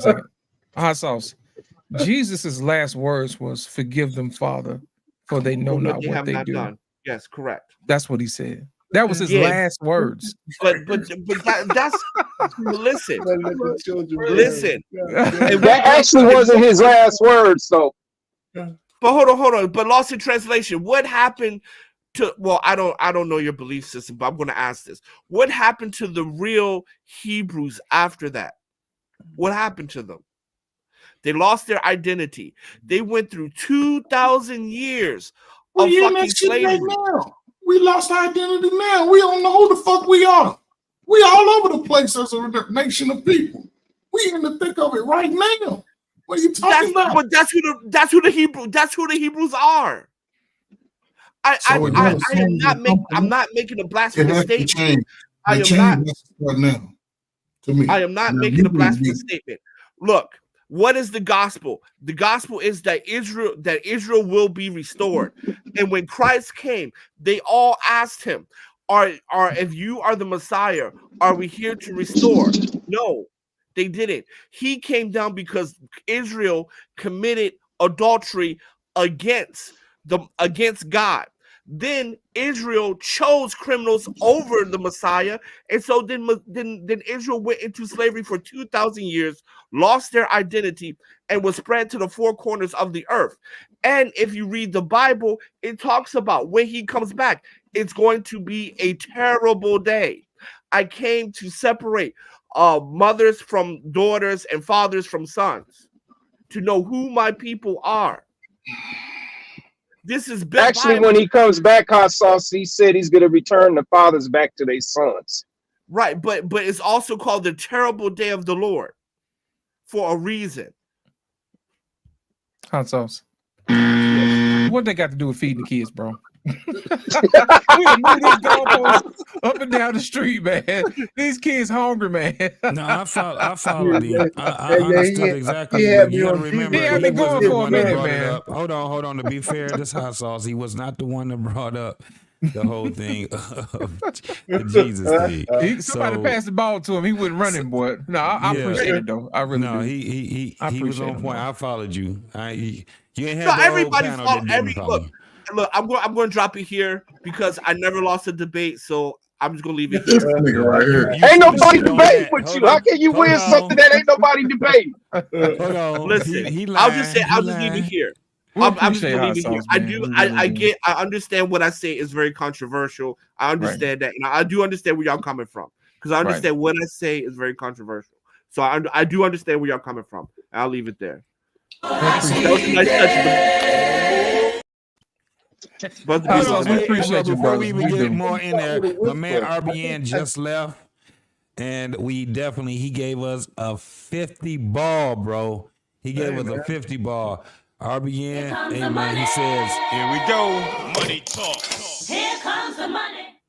So he says, fellas, I have come to the end of the road for tonight. Come through tomorrow evening with me and take heed to the message. Most important Real Bravado Network live stream ever.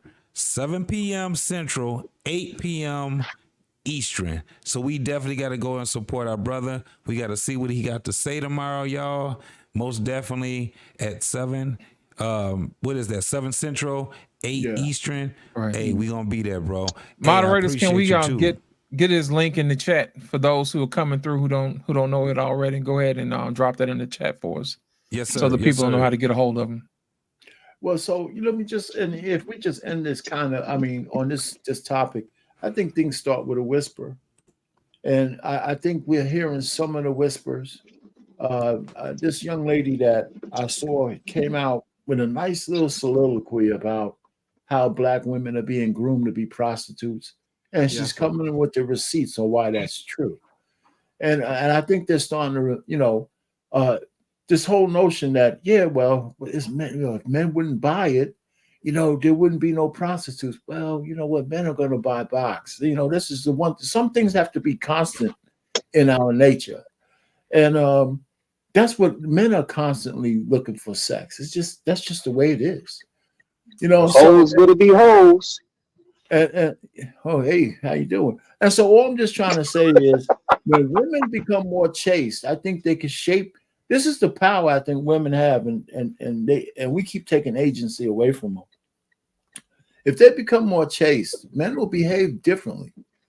We used to. In order to get the box, we used to have to we had to commit to a woman. Meet her parents, commit to a woman and say, listen, I'll take care of you. I'll do this, I'll do that. That's all gone now.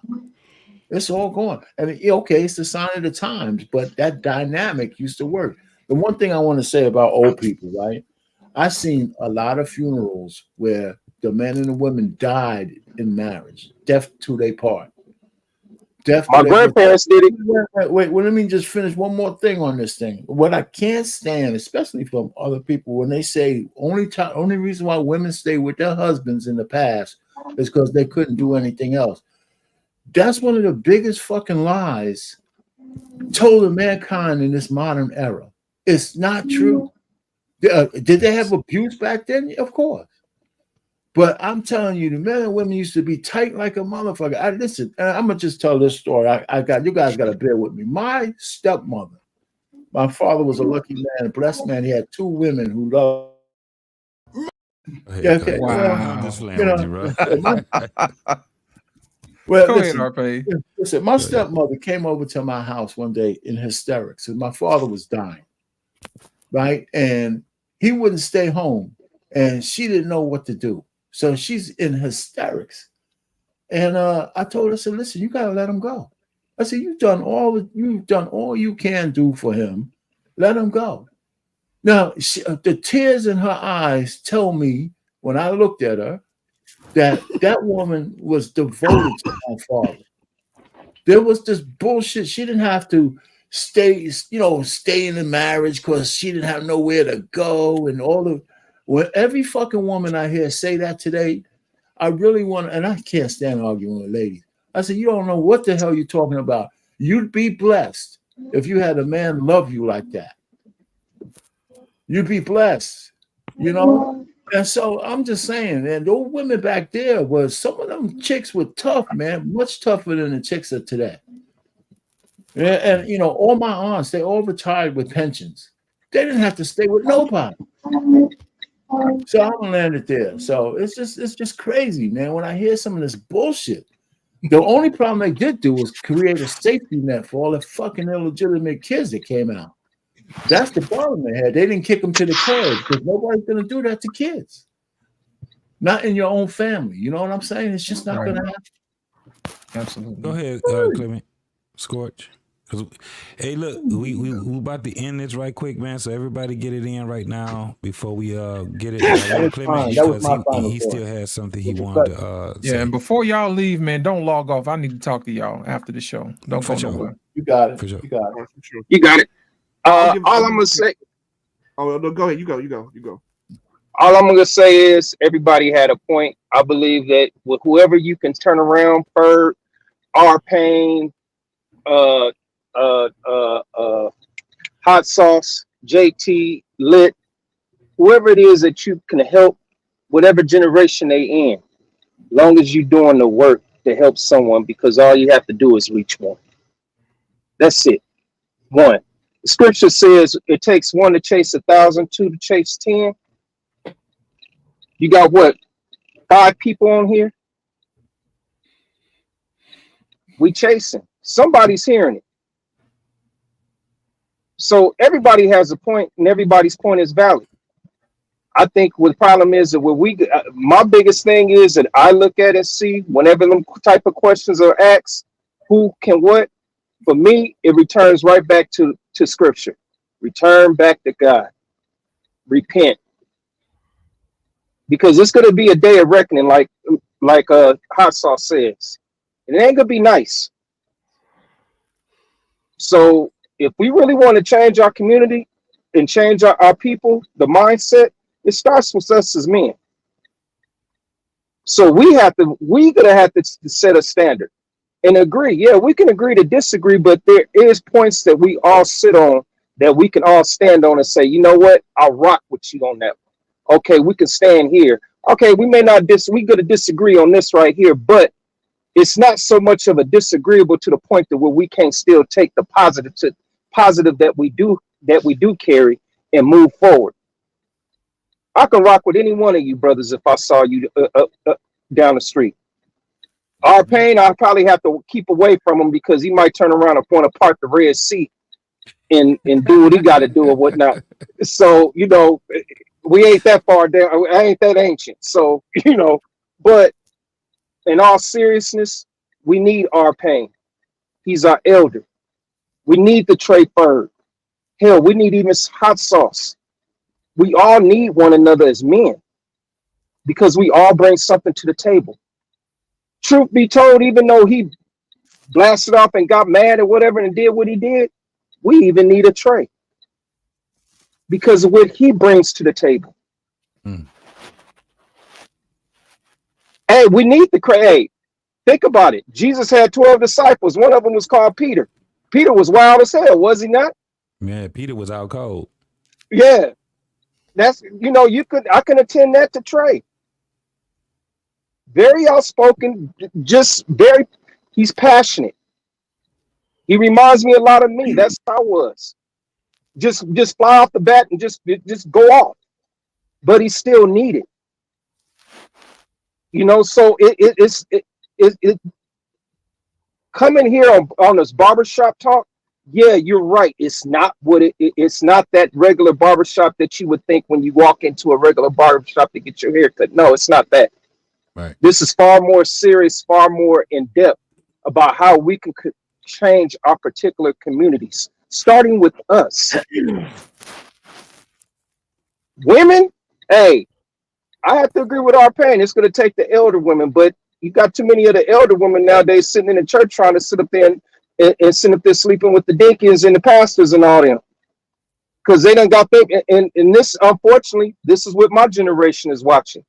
Even though they went through what they went through, and it just trickles down. I think the only way that we're going to have survival, we may not see it, but it's going to be our children and our grandchildren. But at least give them something to see. If you're married, do everything you can to stay married. Be the example. Don't let them, whether you have children or not, Don't find no excuse just to get out because you unhappy. Because that's not the vows. So I'll land my plane. I'll land my plane there. I think I done already scorched the panel enough tonight. So hey, now sit You back know and what it is? wait. Huh? I said, you know what it is? Yeah, I done already. I done scorched y'all enough. Oh, and my apologies for earlier. I wasn't trying to disrupt the panel, but I think it was just something that needed to be said because it wasn't being said. That's good, bro. All of it is good, bro. We good. We leaving it here on the panel. So Right. you Yeah, dig what most I'm saying? definitely.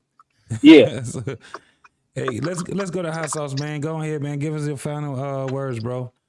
Okay, sure. So 1 Corinthians 13, verse 4 through 7. Love suffers and is kind. Love does not envy. Love does not parade itself. It's not puffed up. It does not behave rudely. Does not seek its own. Is not provoked. Thinks no evil. Does not rejoice in iniquity. Highlight iniquity and suffering. Does not rejoice in, but rejoices in truth. Highlight in truth. Bears all things, believe all things, and hopes all things, and endure all things. You see, when you are right, people criticize you. When you are ahead of your time, people throw stones at you. But in the black community, I'm sorry. Did I interrupt anybody? I'm sorry if I did. But to the black Let community, him cook, y'all. Let him cook. To the black community, I love you. And the way, look, the Most High God chastised the righteous through wicked because it's love. And if you really love the black community, matter of fact, fuck the black community. If you really want better for our children, if you want better for our children than what we have, then to love them is to let them suffer. And I'll close it there. Hold on, you get a.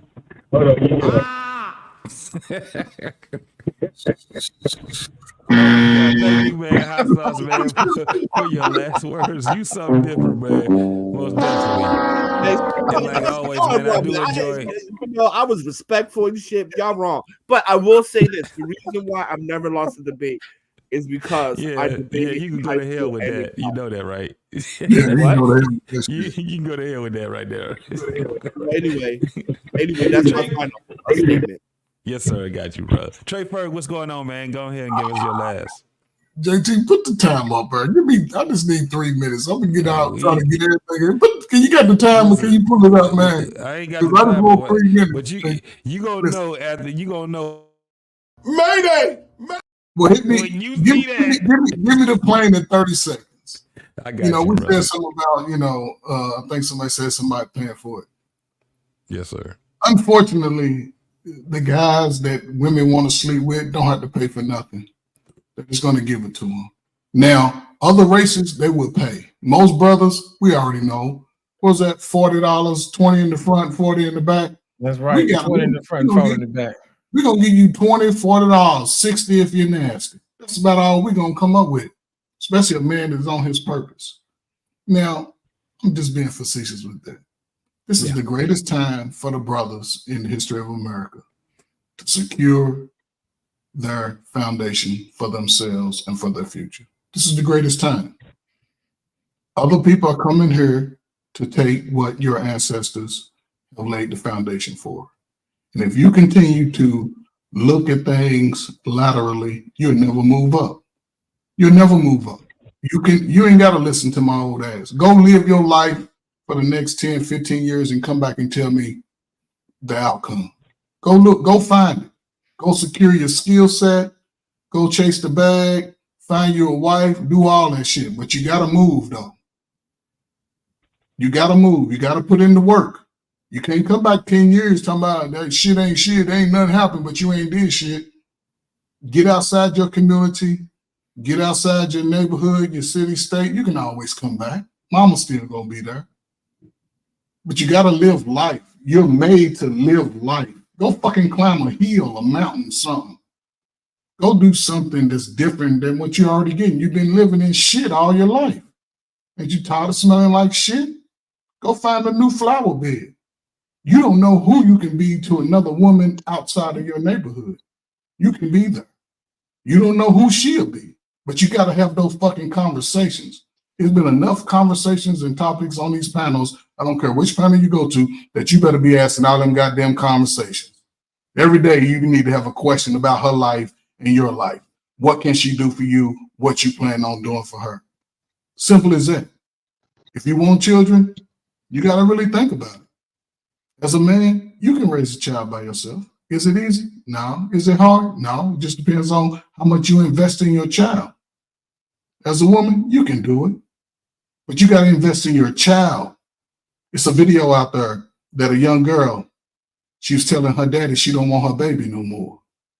She thought it was cute to have a baby. Now real life is kicking in. She don't want the baby.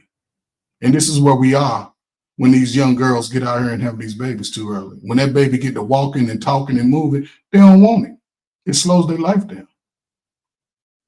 We got to get to a better space individually first.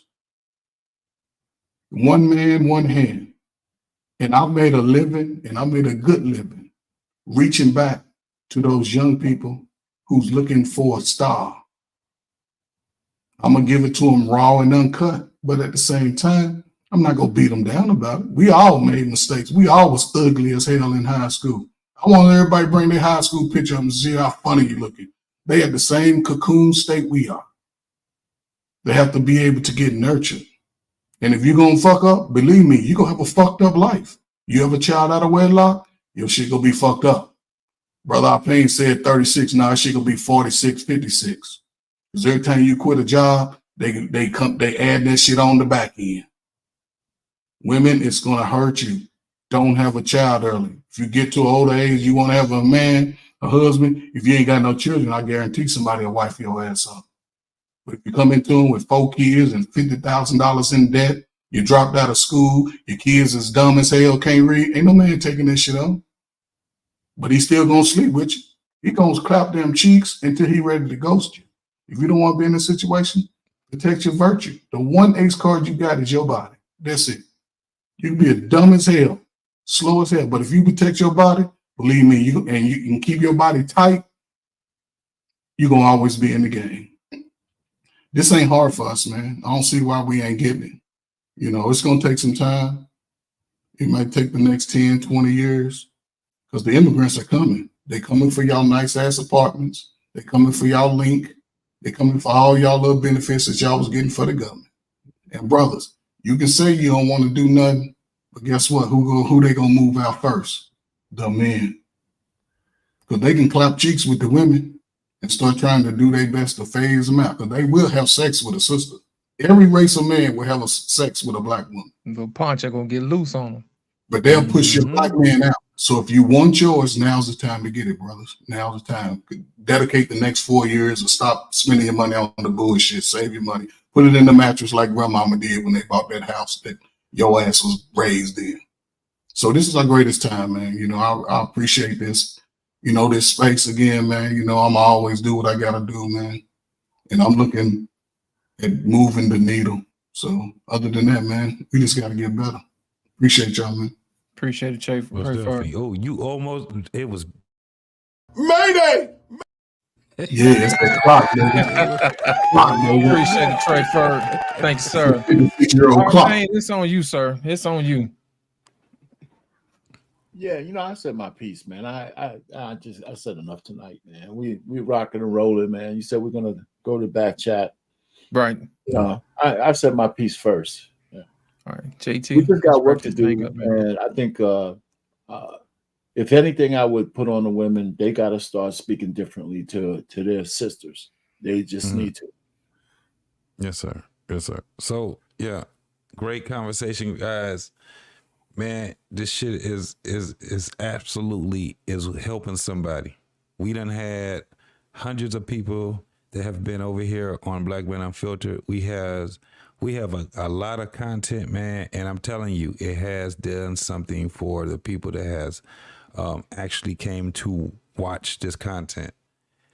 You know what I'm saying? So it's a beautiful thing for us to get out here and hash this shit out, have conversations. This is a new way of us having conversation globally, man, globally, and we working it out, and that's my whole thing.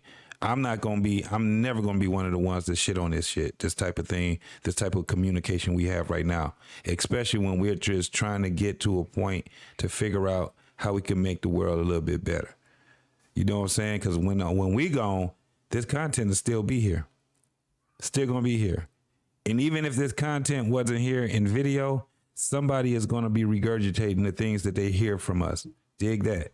Absolutely. So I appreciate everybody that's on here, even the folks that's in the comments, because we reading your comments also, and I'm glad that you guys, man, can stick it out with us that long. You dig what I'm saying? So what I want to do is, our pain, absolutely, I appreciate you, brother, for the 10 ball that you come, and he's on the panel. So look, this man really do care. He's contributing when it comes down to him giving his content on here, giving his ideology on here also, and then to be over here and support it monetarily, bro. I got nothing but respect for all you, brother. I got nothing but respect for you, bro. So you know, you always gonna be one of those dudes right here where I'm gonna be like, that's that guy. So what you said though was you say for the love of the game. No, I let you read it. Shit, you here on the panel? Read it. Shit. Well, yeah, for the love of the game, you know. I'll be on the network on Monday, 7:00 p.m. Eastern. You know, and the title is "When was the last time a woman made you a sandwich?" Yeah. And then after that, when's the last time a woman rubbed your feet? You know what I'm saying? Let's continue the series, baby. That's part of the dialogue, yo. I'm gonna get into it. That's right. Yes, sir. I'm gonna be there, man. Absolutely. And so, and I thank everyone as well. My man Scorch Clement, man, I appreciate you, brother. We had Clement? We got White School Podcast. She came and she gifted some memberships. I don't know. It shows it 3 times. So I think she gifted it 3 times. That's why.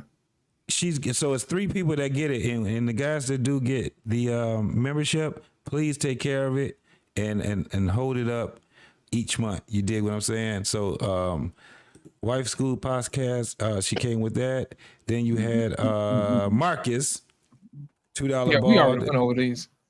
No, I'm just thanking them. That's all. Yeah. I'm just thanking everybody that came in here. Big Ant, he came, he gave 10. He gave another 10. Hey man, thank you, man. Raw B Privilege. Did we even read hers? No, yeah, we missed that. We saw it on the screen, but we didn't get a chance to talk because we be long. We can read this up in here. You know what I'm saying? Yeah, and she definitely supports the content over here, man. Also, that girl's something different, man. Most definitely. Yeah. But yes, sir. Hey, thank you for your contribution. Exhibit A. Did we read this one? No, we didn't read this one through. Yeah. Very interesting. Oh, we did read it? No, we hadn't read this one. Okay, Exhibit A, thank you for the 5 ball. And then we have my man, Real Bravado Network. He's going to be rocking on Saturday, tomorrow, 7 p.m. Central, 8 p.m. Eastern. And then again, man, damn it. Our pay be killing it, man. Loan me $5, man. Please. That's the same one. Hold on, we got a latecomer. John the Baptist. John the Baptist, man. I thank you, man, for your $2 ball, man. Listen, John the Baptist is one of those dudes that come. I'm like, can he get mad? Do he gets upset? Yeah. John the Baptist would come and shake the whole fucking panel up on your ass, man, and not get upset and mad or nothing, man. No, he got upset before. He got upset. Before. Did he? Yeah. It's a real moment. We go to the same strip club and somebody gave him herpes. And he got mad about that. Yeah, you silly. Wow. And then he came back. He came back and he gifted 5 memberships for, man. Thank you, John the Baptist, man, for Hold on, we got to give John the homie. Baptist something special. We got to give him some from the church house. Yes, sir.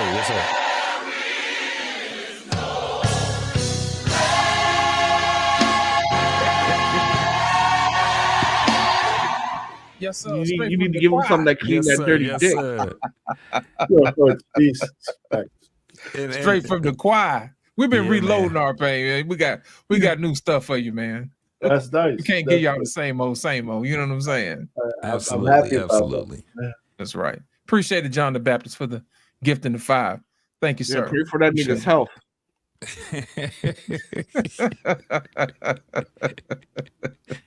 Oh my God. And if you want to give thanks to everybody that's in the audience, bro, you can go ahead and rock with it, man. I'm done with it. I don't have a final thought or none of that shit. I've been talking all fucking week. I need you, to man. lay down, and I'm gonna tell y'all right now, I'm not getting up until about 2:00 in the afternoon, bro. I'm tired as fuck. I've been working crazy, bro. So I ain't gonna say 2, but I'm you gonna know wrap what this it thing is. on up, man. Today's broadcast was it started out was all these guys around here whining at the barbershop. My thing is this, man. Sometimes you got to work things out, man. You got to make sure that you become Appreciate more it, than John. what you are, man. And sometimes we have to learn how to deal with one another. Sometimes we see things differently, and sometimes we don't. Sometimes we agree, sometimes we won't. But at the end of the day, we'll still got to keep living and start being the best versions of ourselves each and every day. I want to thank everybody for coming out. Make sure you guys hit the like button, hit share, hit subscribe. Thank you for coming out to the barbershop here on the Black Man Unfiltered Network. Thank you. God bless. Subscribe now.